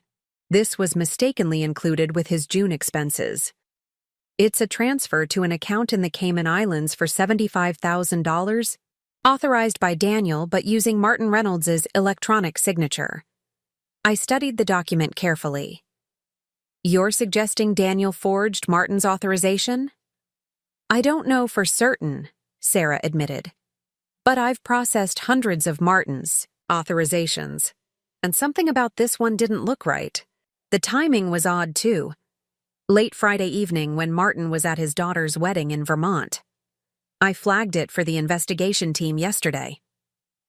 This was potentially explosive information, not just financial impropriety, but possible forgery. And embezzlement. If proven, Daniel could face criminal charges, not just termination. "Why are you bringing this to me?" I asked, studying her carefully. "This seems like something that should be handled internally at Nextech." Sarah shifted uncomfortably. "The investigation team is led by Thomas Greenberg. He and Daniel are close friends. They play golf together every weekend. I'm concerned that things might get overlooked." The implication was clear. She didn't trust the internal process to be impartial. "And how do you know Elise Bennett?" "We were in the same new hire cohort 2 years ago. When she heard I was gathering financial records for the investigation, she reached out, told me what happened with you and Daniel." Sarah paused. "I'm sorry about that, by the way. It's horrible what he did to you." Her sympathy seemed genuine, but I remained cautious. "What exactly are you hoping I'll do with this information, Ms. Donovan?" "I don't know," she admitted. "Maybe nothing. But if Daniel has been manipulating financial records and forging authorizations, people should know. It's not right." I considered her carefully. Either Sarah was genuinely concerned about potential financial crimes, or this was an elaborate setup, though to what end, I couldn't immediately see. "I appreciate you bringing this to my attention," I said finally. "May I keep these copies?" She nodded. "That's why I brought them. Just, please don't mention where you got them. I really need this job." "Your name won't come up," I assured her. "Is there anything else you think I should know about Daniel's activities at Nextech?" Sarah hesitated, then shook her head. "Not specifically, but there have always been rumors about him, how quickly he rose through the ranks, the special treatment he received from upper management. People joked that he must have had compromising photos of someone important. Or perhaps, I thought grimly, he'd been trading on his connection to me and Horizon Solutions in ways I was only beginning to discover." After Sarah left, I sat for a long moment contemplating the expanding web of Daniel's apparent deceptions. The man I'd married, the man I'd trusted with my home, my business connections, and my heart, had potentially been engaged in a pattern of behavior that went far beyond personal betrayal into the realm of criminal activity. My phone buzzed with a text from an unknown number. "It's Daniel. We need to talk. This divorce filing is a mistake." I stared at the message, a cold anger rising within me. After everything I'd learned, he still thought he could manipulate me into reconsidering. Still believed his charm and persuasion could overcome the mounting evidence of his duplicity. I didn't respond. Instead, I picked up my office phone and dialed Martin Reynolds' direct line at Nextech. It was time to share what I'd learned, and to ensure that Daniel Crawford faced the full consequences of his actions, both personal and professional. Martin Reynolds answered on the second ring, his typically confident voice edged with exhaustion. "Rebecca," he said when I identified myself, "I was just about to call you." "You sound tired," I observed. "I take it the investigation is keeping you busy?" "That's putting it mildly," Martin replied. "The past 24 hours have been enlightening, and not in a good way." "I've had a similar experience," I said, "which is why I'm calling. I've come across some information regarding Daniel that I think relates to your internal review." "I'm listening." I described the financial discrepancies I'd discovered, the double-billed expenses, the unauthorized account access attempts, and the suspicious transfers from our joint account. I deliberately omitted any mention of Sarah Donovan or the potentially forged wire transfer, wanting to see if Nextech had independently discovered that issue. Martin was silent for a long moment after I finished. "This aligns with what we're finding," he finally said, his voice grim. "Rebecca, I need to ask you something directly, and I hope you'll understand it's not personal. Were you aware of any of Daniel's activities before yesterday?" The question stung despite its necessity. "Absolutely not," I replied firmly. "I discovered his affair with Elise Bennett yesterday afternoon. The financial discrepancies I found only after beginning to investigate this morning." "I had to ask," Martin said, apologetically. "The situation here is more serious than I initially thought. We've uncovered evidence suggesting Daniel may have been selling proprietary information, not just about Nextech, but potentially about Horizon Solutions as well." My stomach dropped. "What kind of information?" "Client lists, development timelines, pricing strategies." Martin paused. "And most concerning, details about your Seattle expansion plans that wouldn't have been public knowledge." The Seattle expansion was Horizon's most sensitive ongoing project, a major investment that would position us to capture the West Coast market ahead of our competitors. The plans had been closely guarded, shared only with my executive team and board. "How do you know this?" I asked, trying to keep my voice steady despite the rising sense of violation. "We found communications between Daniel and a representative from Quantum Systems," Martin explained, naming one of Horizon's main competitors. "Email exchanges where he offered to provide inside intelligence in exchange for what he termed consulting fees." "Quantum Systems." The company that had mysteriously outbid us for a prime Seattle office location just 3 months ago, forcing us to delay our expansion timeline and scramble for an alternative property. I need to see those emails, I said, my voice hardening. I've already instructed our legal team to prepare copies for you, Martin assured me. Rebecca, I can't express how sorry I am about this. Had I known what was happening under my own roof? You couldn't have known, I interrupted, surprising myself with the generosity of spirit.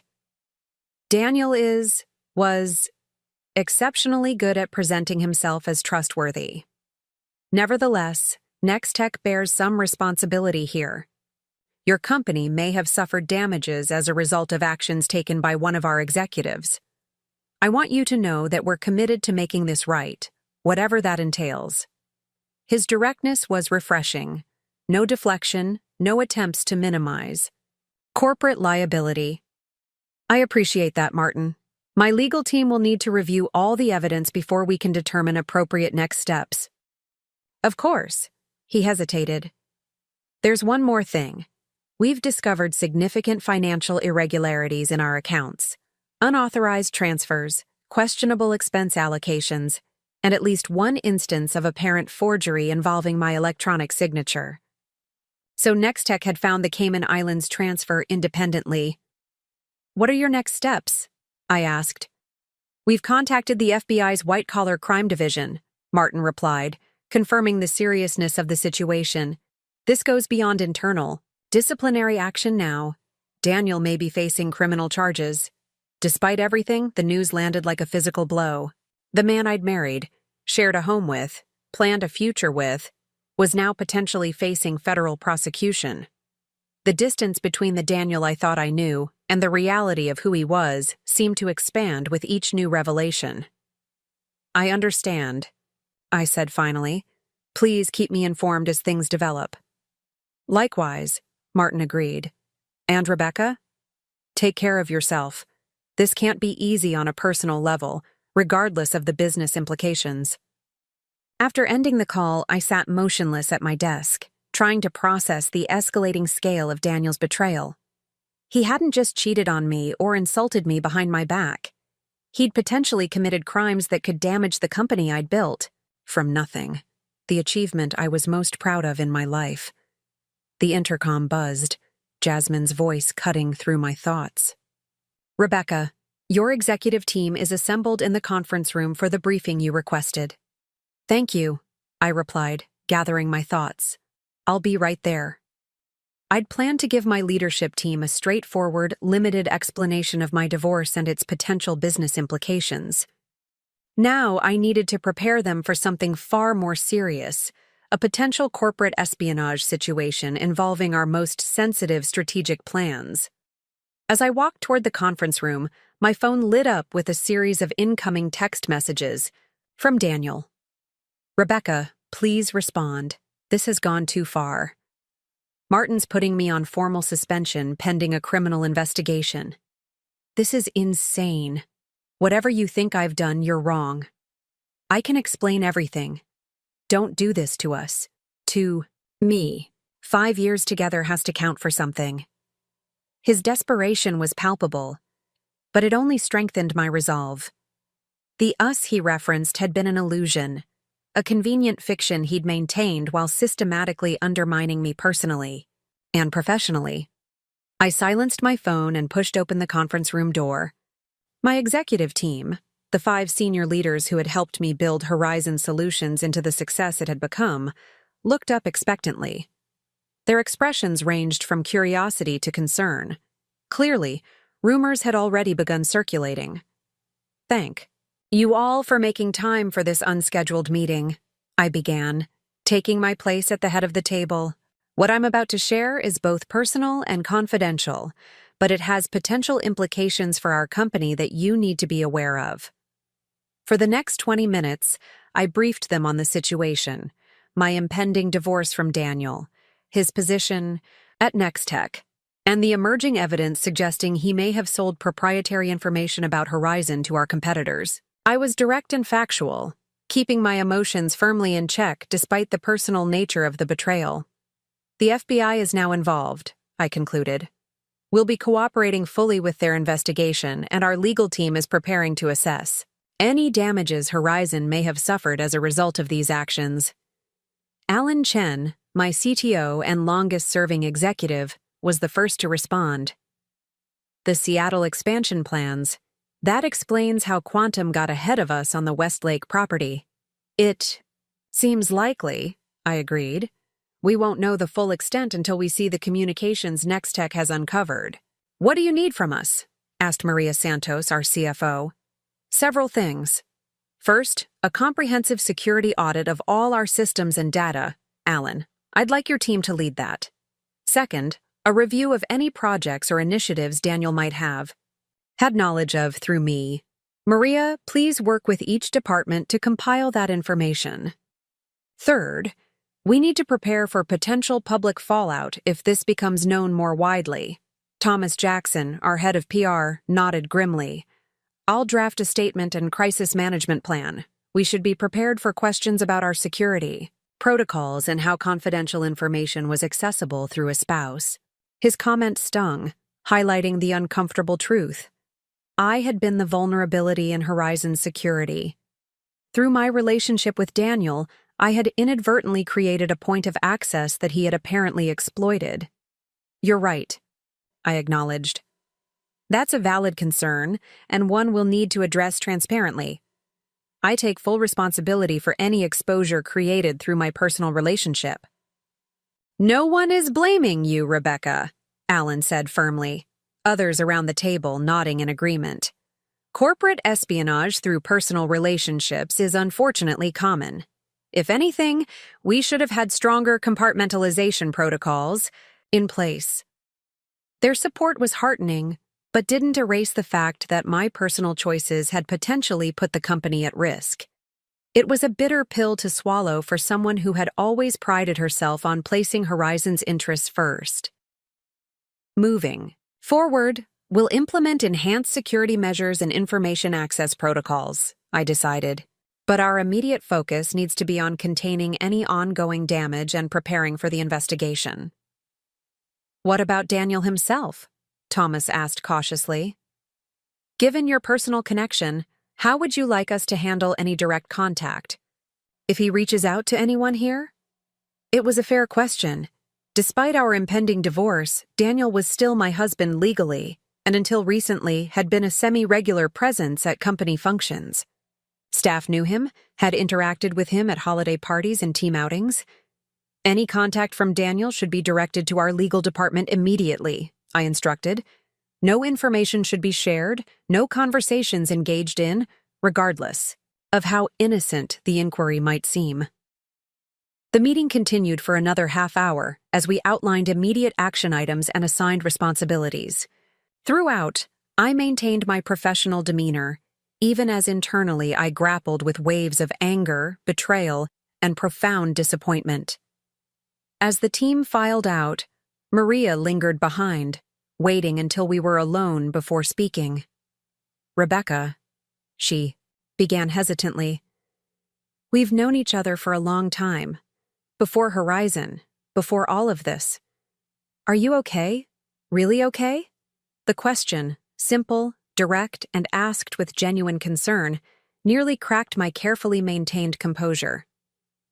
Maria and I had met in business school, had supported each other through the early struggles of our careers. She knew me in a way few others did.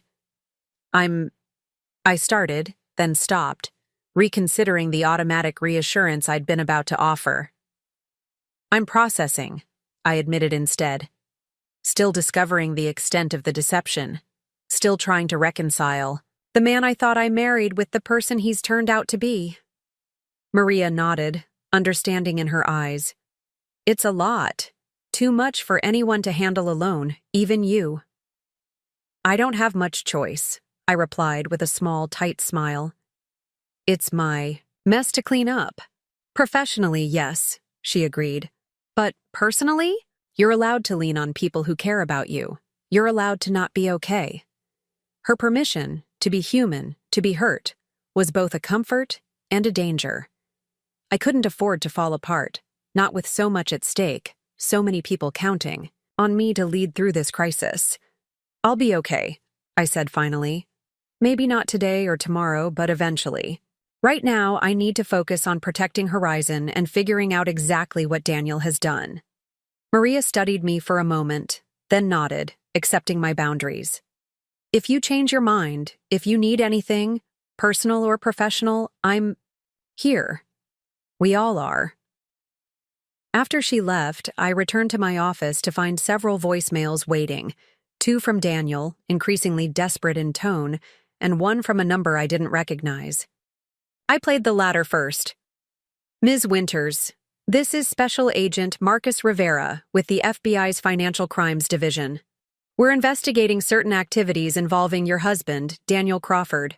Please call me back at your earliest convenience to arrange a meeting. The final confirmation, if I needed it, that this situation had moved far beyond a private marital dispute or even a corporate security breach. This was now a federal investigation, with all the scrutiny and potential public exposure that entailed. I was about to return the agent's call when my cell phone rang with Miranda's number. Daniel's been served with the divorce papers, she informed me without preamble. And he's already retained counsel, Thomas Harrington from Bedford and Associates. I recognized the name immediately. Thomas Harrington was one of Boston's most aggressive divorce attorneys, known for his scorched earth approach to high-asset cases. That was fast, I observed, a new knot of tension forming in my stomach. He must have had Harrington on standby. Possibly, Miranda agreed, or Harrington was willing to take him on immediately given the potential publicity value. Either way, this suggests Daniel's planning to fight rather than settle quietly, even with the post-nuptial agreement and mounting evidence of his misconduct? Especially because of those things, Miranda said grimly. He's cornered, Rebecca. Professionally disgraced, potentially facing criminal charges, and about to lose his married status and lifestyle. Men in that position often lash out, trying to salvage whatever they can. Money, reputation, or just the satisfaction of causing pain to the person they blame for their downfall. I'm not responsible for his choices, I said firmly. Of course not, Miranda agreed. But that won't stop him from trying to shift blame or extract concessions. Harrington has already requested an emergency hearing regarding continued access to the marital home and temporary spousal support. That's absurd, I protested. The house is explicitly designated as my separate property in the post-nup, which they'll likely challenge as unfair or signed under duress. It's a standard opening move. Throw everything at the wall and see what sticks. Miranda's voice turned gentle but firm. Rebecca, this is going to get uglier before it gets better. Daniel's fighting for his survival now, at least as he perceives it. We need to prepare accordingly. As I hung up, I glanced at the framed photo still sitting on my desk, Daniel and me on our wedding day, both smiling broadly at the camera, his arm around my waist, my head tilted toward his shoulder. I'd been meaning to remove it since yesterday, but hadn't found the time amid the cascade of revelations and crises. Now, I carefully placed it face down in my desk drawer. That chapter of my life was closing, painfully and chaotically, but closing nonetheless. Ahead lay a gauntlet of legal battles, investigations, and potential public scrutiny. Challenges I hadn't anticipated but would face head-on, just as I'd faced every other obstacle in my path. Daniel had called me a nobody to impress his mistress. In the coming weeks, he would discover exactly who he had underestimated, and what it meant to face Rebecca Winters as an adversary rather than a spouse. Meeting with FBI Special Agent Marcus Rivera was nothing like the dramatic television portrayals of federal investigations. There were no stark interrogation rooms or intimidating questioning techniques, just a methodical, professional conversation in a conference room at Horizon Solutions, with Miranda present as my legal counsel. I appreciate your willingness to meet on such short notice, Ms. Winters, Agent Rivera said as we settled around the table. He was younger than I'd expected, perhaps mid-30s, with a precisely trimmed beard and attentive dark eyes that missed nothing. I understand this, is a difficult personal situation as well as a business concern. I'm committed to cooperating fully with your investigation, I replied, maintaining the composed professional demeanor that had become my armor over the past few days. Whatever information I can provide to clarify Daniel's activities, I'm happy to share. Let's start with your awareness of Mr. Crawford's financial activities, Rivera suggested, opening a slim laptop. When did you first notice any irregularities? For the next 2 hours, I walked through the timeline of discoveries, finding Daniel with Elise, uncovering the suspicious transfers from our joint account, learning about the double-billed expenses, and unauthorized access attempts. Miranda occasionally interjected to clarify points or ensure the scope of questioning remained appropriate, but mostly she observed, taking careful notes. You mentioned Mr. Crawford had access to sensitive information about Horizon Solutions, Rivera said, referencing earlier points in our conversation. Can you elaborate on how that access was granted and what specific information he might have obtained? This was the uncomfortable heart of the matter. The ways in which my personal relationship had potentially compromised my company's security. Daniel never had formal access to Horizon's systems or documents, I clarified. But as my husband, he was present in our home when I worked there. I took calls, reviewed documents, and sometimes discussed business challenges. I paused, the reality of my vulnerability still difficult to acknowledge. I trusted him completely. It never occurred to me that he might be gathering information to sell to competitors. That's a common situation in cases like this, Rivera said, his tone matter-of-fact rather than judgmental. Corporate espionage through personal relationships is effective precisely because it exploits normal trust between partners. His words were similar to Alan's from our executive meeting, but they provided little comfort. Whatever the commonality of the situation, I still felt responsible for the breach. Do you have any direct knowledge of what specific information Mr. Crawford might have obtained or shared? Rivera continued. Only what Martin Reynolds shared with me regarding communications they discovered between Daniel and Quantum Systems, I replied. I haven't seen those communications myself yet. Rivera nodded, making a note. We'll be reviewing those as well. Now, regarding the financial aspects, the transfers from your joint account and the potentially forged wire transfer at Nextech, do you have any knowledge of where those funds were directed or how they were used? None whatsoever, I confirmed. Until yesterday, I had no reason to monitor transfers from our joint household account beyond ensuring there were sufficient funds for our regular expenses. And Mr. Crawford's lifestyle, did you notice any changes in his spending habits, travel patterns, or possessions over the past year? I considered the question carefully. He traveled more frequently for work, or what he claimed was work. There were more client dinners that ran late. But no obvious luxury purchases or significant lifestyle changes that seemed incompatible with his income. Mr. Crawford's salary at Nextech was approximately $170,000 annually, correct? Yes, plus potential bonuses based on performance. And your household expenses, particularly the Wellesley property, were primarily covered by your income. Yes, I confirmed. The house is in my name. I pay the mortgage, utilities, and property taxes. Daniel contributed to our joint household account for groceries, entertainment, and miscellaneous expenses. So there was a significant disparity between your finances, Rivera observed neutrally.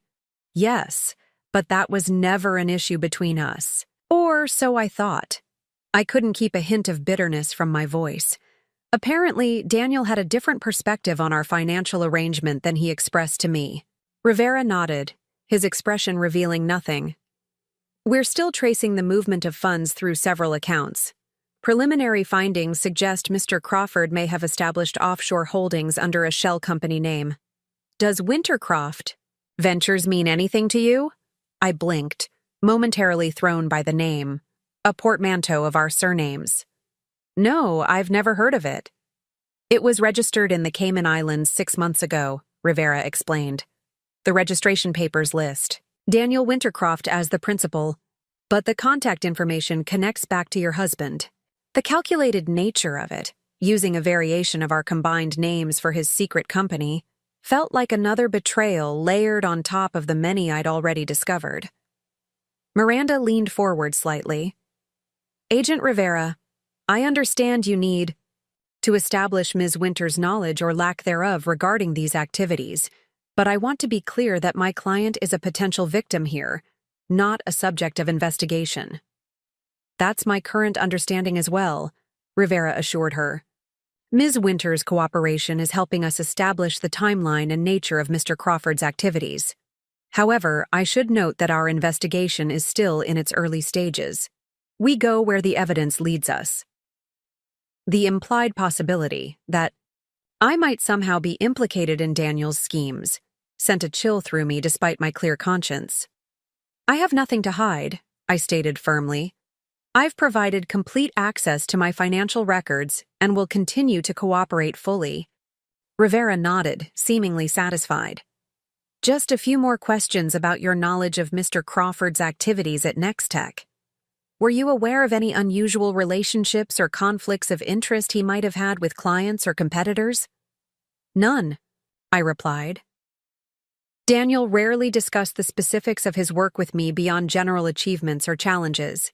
He compartmentalized his professional and personal life quite effectively.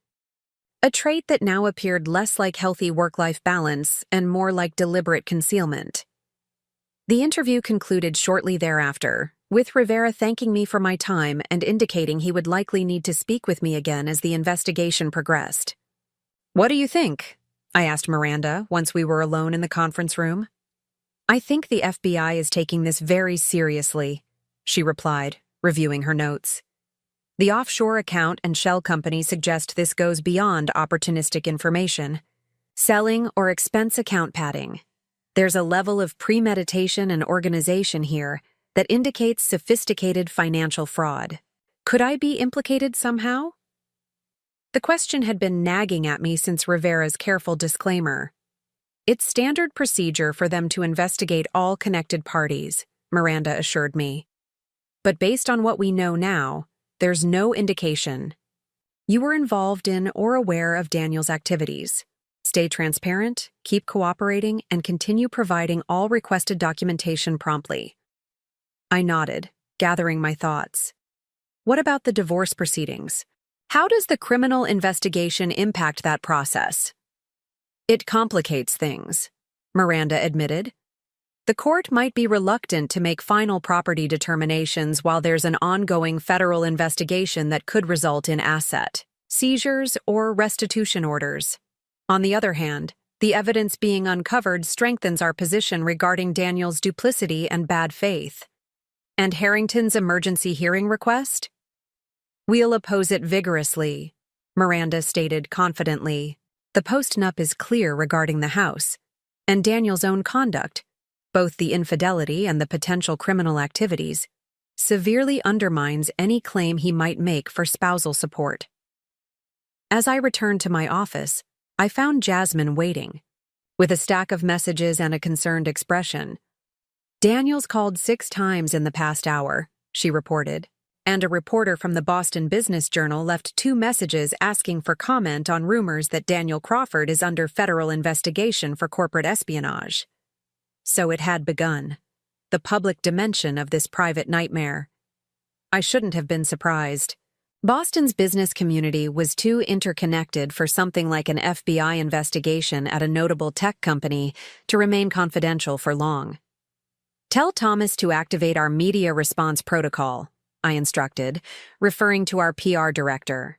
No direct comment on the investigation, but we'll confirm that I'm divorcing Daniel Crawford and that Horizon Solutions is cooperating with authorities regarding potential corporate security concerns. Emphasis on our commitment to protecting client data and proprietary information. And Daniel's calls? I hesitated. Thus far, I'd avoided direct communication with him, responding to his increasingly desperate messages with brief texts redirecting him to Miranda. But with the investigation escalating and media attention beginning, Perhaps it was time to establish clear boundaries directly. I'll call him back, I decided. Please hold all other calls for the next 15 minutes. Once alone in my office, I steeled myself and dialed Daniel's number. He answered immediately, his voice tight with barely controlled panic. Rebecca, finally. We need to talk. Yes, we do, I interrupted, keeping my tone coolly professional. I understand you've retained Thomas Harrington for the divorce proceedings. All communications regarding that matter should go through Miranda Chen. Forget the divorce for a minute, he said urgently. The FBI came to my apartment this morning. They seized my laptop, my phone, everything. They're making it sound like I'm some kind of criminal mastermind. Aren't you? I asked quietly. The evidence suggests a pattern of deliberate fraud, Daniel. Corporate espionage, unauthorized financial transfers, possibly forgery. It's not what it looks like, he insisted. I can explain everything if you'll just meet with me. Somewhere private, just the two of us. That's not going to happen, I replied firmly. If you have explanations to offer, you should direct them to your attorney or to the FBI. Damn it, Rebecca. His composure cracked, frustration bleeding through. I'm your husband. 5 years together and you won't even give me a chance to explain? You forfeited that right when you betrayed me, not just personally with Elise, but professionally by selling information about my company. My voice remained steady, despite the anger simmering beneath the surface. You called me a nobody. To your mistress while plotting to take it all away from me. Those were your words, Daniel. Hard to misinterpret. He was silent for a moment. When he spoke again, his tone had changed. Softer, almost pleading. I was stupid. I said things I didn't mean to impress a woman who meant nothing to me. But I'm not a criminal, Becca.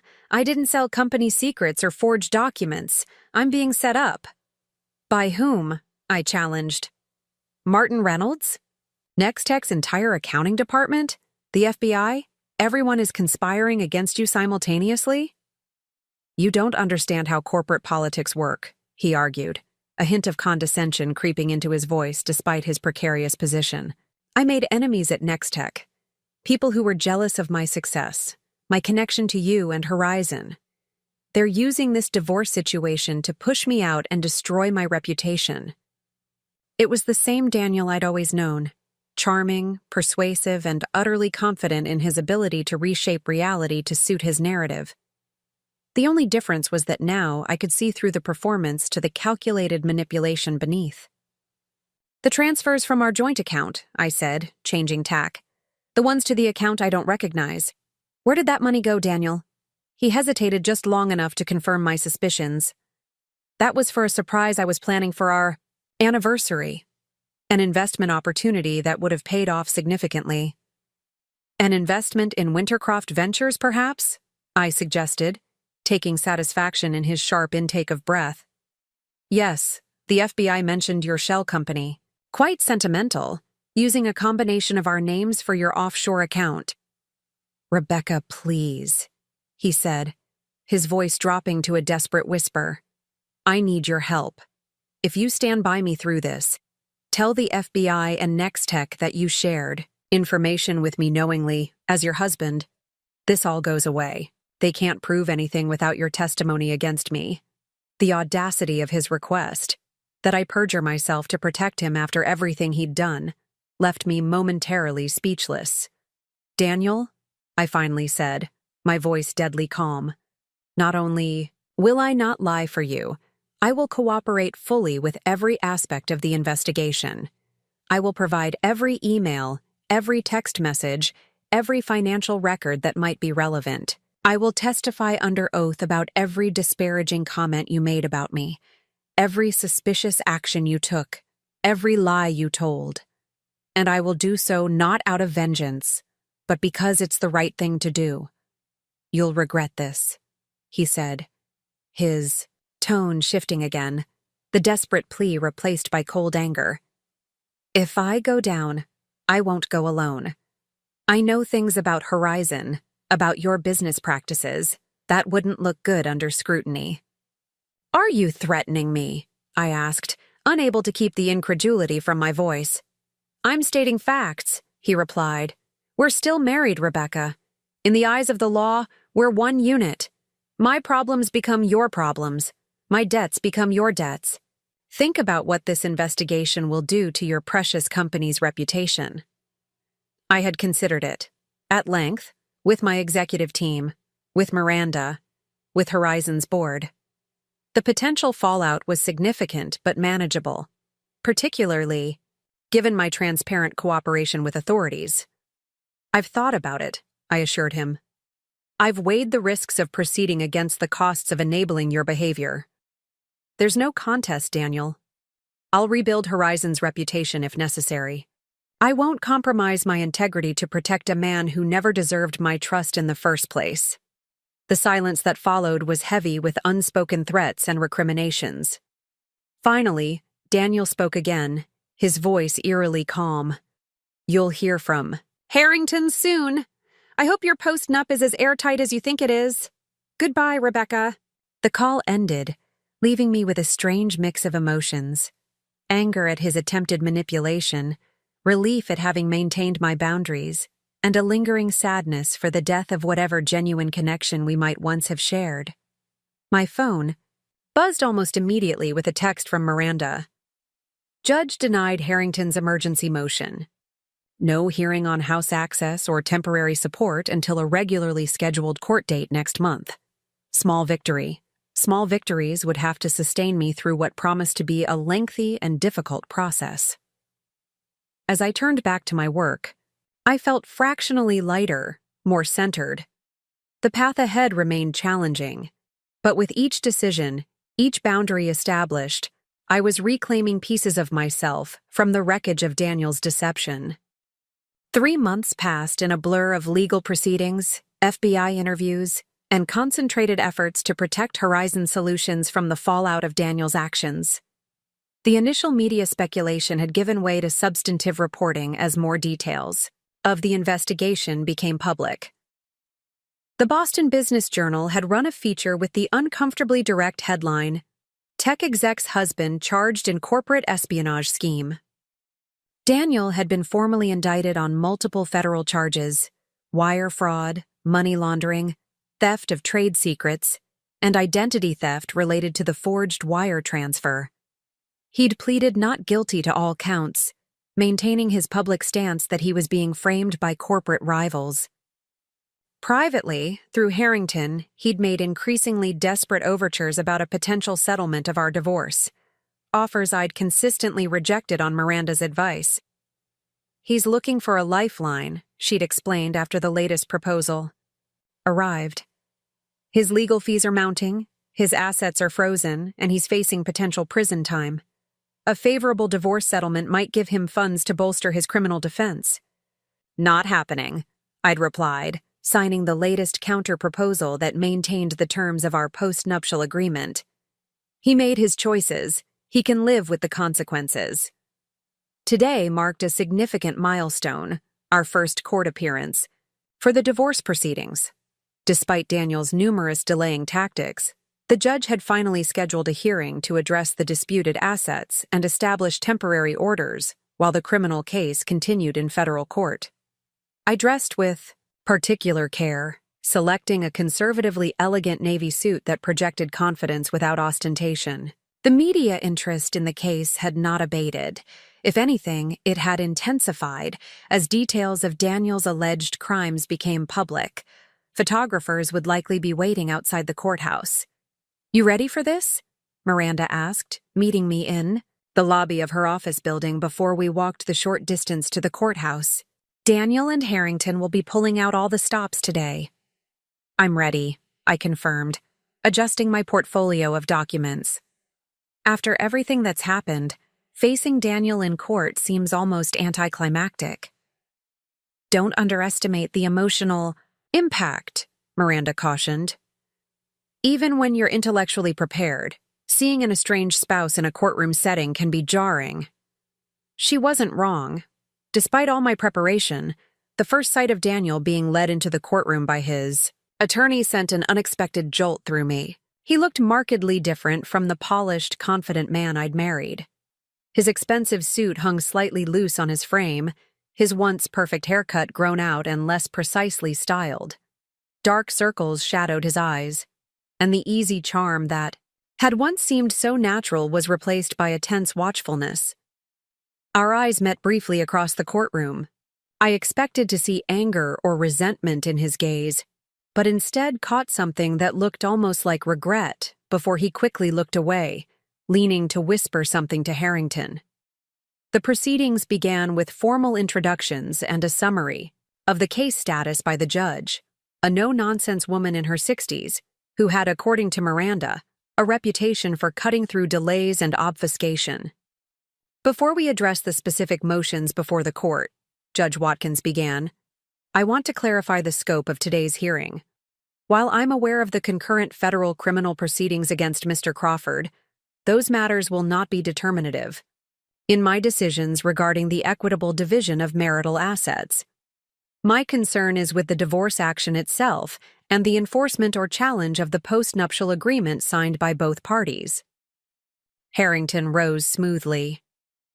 Your Honor, we contend that the postnuptial agreement should be set aside on grounds of fundamental unfairness and undue influence. Mr. Crawford signed the document without full understanding of its implications, under pressure from Ms. Winters, who wielded significantly greater financial power in the relationship. Miranda's response was immediate and firm.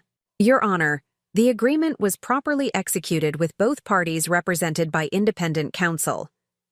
Mr. Crawford's attorney at the time certified that all terms were explained in detail, and Mr. Crawford confirmed his understanding in writing.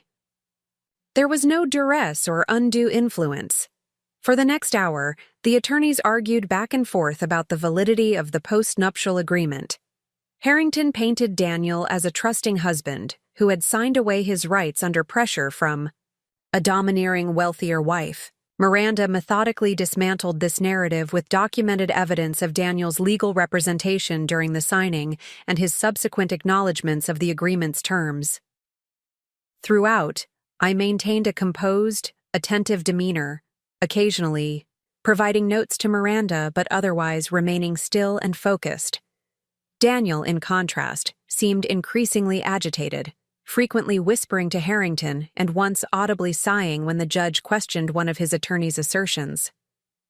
Mr. Harrington, Judge Watkins finally interrupted during a particularly florid description of the supposed power imbalance in our marriage, I've reviewed the circumstances surrounding the execution of this agreement.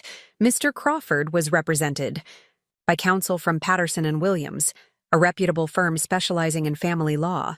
His attorney provided a signed affidavit confirming that she explained all terms and implications. Mr. Crawford himself signed an acknowledgement of understanding. What specific evidence do you have of undue influence beyond your client's current, retrospective claim? Harrington hesitated, his confident facade momentarily cracking. Your Honor, the evidence is in the terms themselves. No reasonable person would willingly sign away rights to assets of this magnitude without some form of pressure or misunderstanding. That's not evidence, Counselor. That's speculation. The judge turned to Miranda. Ms. Chen, do you have any direct evidence regarding Mr. Crawford's state of mind or understanding at the time of signing? Miranda nodded, retrieving a document from her portfolio. Yes, Your Honor. We have emails from Mr. Crawford to his attorney at the time, discussing the agreement and expressing his clear understanding of its terms. She handed copies to the clerk. In particular, I would draw the court's attention to Mr. Crawford's statement that, and I quote, "The house and horizon remain Rebecca's separate property, which makes sense since they were hers before we met. And she's built them independently. I'm comfortable with this arrangement." Daniel's head snapped up, his expression a mix of surprise and dismay. Clearly, he hadn't expected these private communications to surface. The judge reviewed the emails carefully before looking up. Mr. Harrington, these communications seem to directly contradict your client's current position regarding his understanding of the agreement. Your Honor, context is important, Harrington attempted, but the judge cut him off with a raised hand. Heard enough on this matter. Based on the evidence presented, I find that the post-nuptial agreement was properly executed with full disclosure and understanding by both parties. The agreement is valid and enforceable under Massachusetts law. She turned to address another aspect of the case. Regarding Mr. Crawford's request for temporary spousal support and continued access to the marital residence. 3 hours later, we emerged from the courtroom with a complete victory. Judge Watkins had upheld the post-nuptial agreement in its entirety, denied Daniel's claims for spousal support, and confirmed my exclusive right to the Wellesley property. Daniel would retain only his personal possessions, his separate bank accounts, currently frozen by the FBI, and his share of our joint household account, approximately $15,000 after accounting for the suspicious transfers he'd made. That went better than expected, Miranda commented as we walked back toward her office. Harrington usually puts up a more effective fight. He didn't have much to work with, I observed. The agreement was solid, and Daniel's credibility is severely compromised by the criminal charges. Speaking of which, Miranda said, checking her phone, I just received a message from the U.S. Attorney's Office. They're offering Daniel a plea deal. I raised an eyebrow. What terms? Guilty plea to wire fraud and theft of trade secrets. The money laundering and identity theft charges would be dropped. Recommended sentence of 5 years, potentially reduced, with cooperation. Will he take it? Hard to say, Miranda replied. 5 years is significant, but much less than the potential 20+ he's facing if convicted on all counts at trial. It would largely depend on what cooperation entails. As we reached Miranda's building, a familiar figure was waiting near the entrance. Martin Reynolds, looking significantly more at ease than the last time we'd spoken. Rebecca, he greeted me, extending his hand. I heard today was your court date. I hope it went well? Very well, I confirmed, shaking his hand. The judge upheld our post-nuptial agreement completely, but I'm surprised to see you here. I wanted to deliver some news in person, he explained. The full forensic audit of Nextech Systems and Daniel's communications is complete. We've been able to definitively identify all the proprietary information that was compromised, including the specific Horizon data that was shared with Quantum Systems. This was significant. Concrete evidence of the damage Daniel had caused, which would support both the criminal case against him and any civil claims Horizon might pursue. Have you shared this with the FBI? I asked. Martin nodded. Full disclosure to the investigators, but there's more. We've also determined that the Westlake property situation in Seattle, which initially appeared to be linked to the leaked expansion plans, was actually unrelated. Quantum had been negotiating for that location for months before Daniel began providing them information. That's good news, I suppose, I said, processing this unexpected revelation. It means the damage to our Seattle expansion was coincidental, rather than directly caused by the information breach. Exactly. And we've located the $75,000 from the forged wire transfer. It was routed through 3 different shell companies before ending up in a brokerage account under the name Wintercroft Ventures. The FBI has already frozen those assets.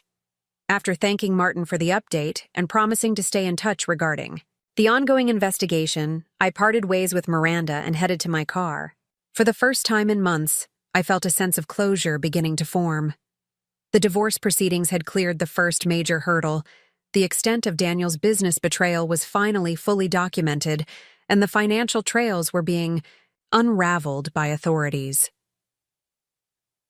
As I drove home to the Wellesley mansion, now unquestionably affirmed as my separate property, I found myself thinking not about Daniel or the court proceedings, but about the future. The past 3 months had been consumed by reactions to the crisis, by legal defenses and damage control. Perhaps now it was time to look forward again, to refocus on Horizon's growth and my own personal rebuilding. The house was quiet when I arrived, as it had been since Daniel's departure.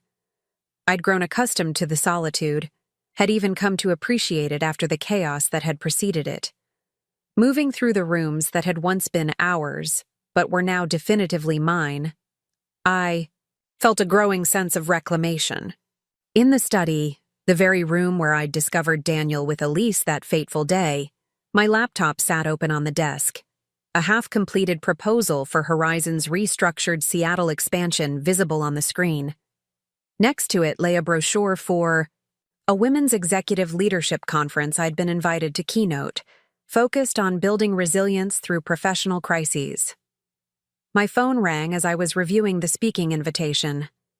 The caller ID showed unknown, but something prompted me to answer rather than sending it to voicemail as I typically did with unidentified callers. Rebecca Winters. Ms. Winters, this is Special Agent Rivera. The FBI investigator's voice was as measured as ever. I wanted to inform you personally that Daniel Crawford has accepted the plea agreement offered by the U.S. Attorney's Office. I sat down at my desk, surprised by the quick development. I just heard about the offer a few hours ago. His attorney contacted us immediately after the divorce hearing, Rivera explained. Apparently, today's court ruling was the deciding factor. With the post-nuptial agreement upheld and no access to the marital assets, Mr. Crawford's options for mounting an effective criminal defense were significantly limited. I see, I said, absorbing this information. What does this mean for the case moving forward? Mr. Crawford will formally plead guilty next week to the reduced charges. As part of the agreement, he's providing complete information about his financial activities, including all accounts and transactions related to the misappropriated funds and payments received for confidential information. And Horizon Solutions, will we recover damages for the information breach? That would typically be handled through civil proceedings, Rivera replied. But the plea agreement includes provisions for restitution to affected parties, which would include both Nextech and Horizon Solutions. The exact amounts will be determined at the sentencing hearing. After thanking Rivera for the update and ending the call, I sat motionless at my desk, staring out at the meticulously landscaped gardens visible through the study windows. The same gardens I'd gazed at that first night after discovering Daniel's betrayal, when the future had seemed so uncertain and threatening. Now, just 3 months later, the landscape had transformed completely. Daniel had pleaded guilty and would serve prison time for his crimes. The divorce was proceeding in my favor, with my separate assets protected. Horizon Solutions had weathered the crisis and was moving forward with renewed security protocols and strategic plans. My phone buzzed with a text message from Daniel, the first direct communication I'd received from him since our confrontational call months ago. I took the deal. I know it doesn't change anything between us, but I wanted you to hear it from me directly. I'm sorry, Rebecca, for everything. It wasn't supposed to end this way. I stared at the message, conflicted about whether to respond.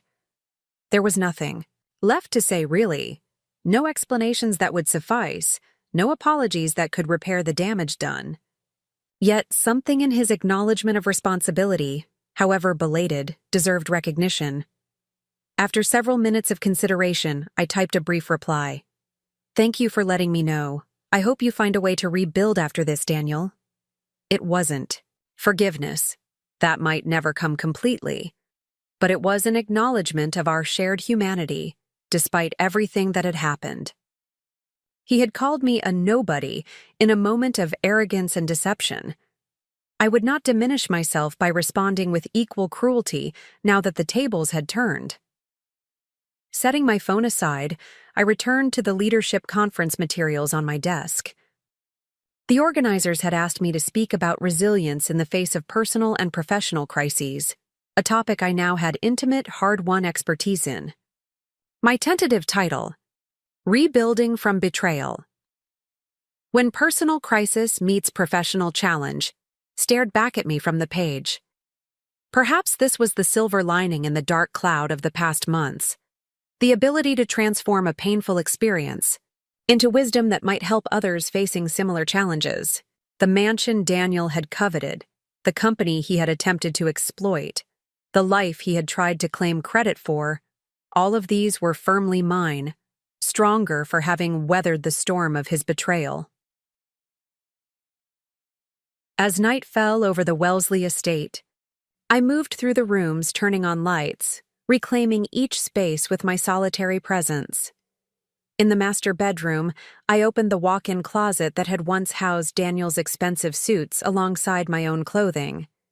Now the space was entirely mine, reorganized and simplified in the weeks following his departure. On an impulse, I reached for the one item of his I had kept, a small wooden box containing the first business card I'd ever given him, preserved as a memento of our meeting. I'd found it in his nightstand when packing his things and had set it aside, touched by the sentiment it represented. Opening it now, I saw that the card was indeed there, but beneath it lay something I hadn't noticed before, a handwritten note. In Daniel's distinctive script, dated just 2 weeks after we'd met, Rebecca Winters, CEO. The perfect target, successful, wealthy, no family connections. This could be the opportunity I've been waiting for. I stared at the note, a final confirmation of what I'd gradually come to accept over the past months.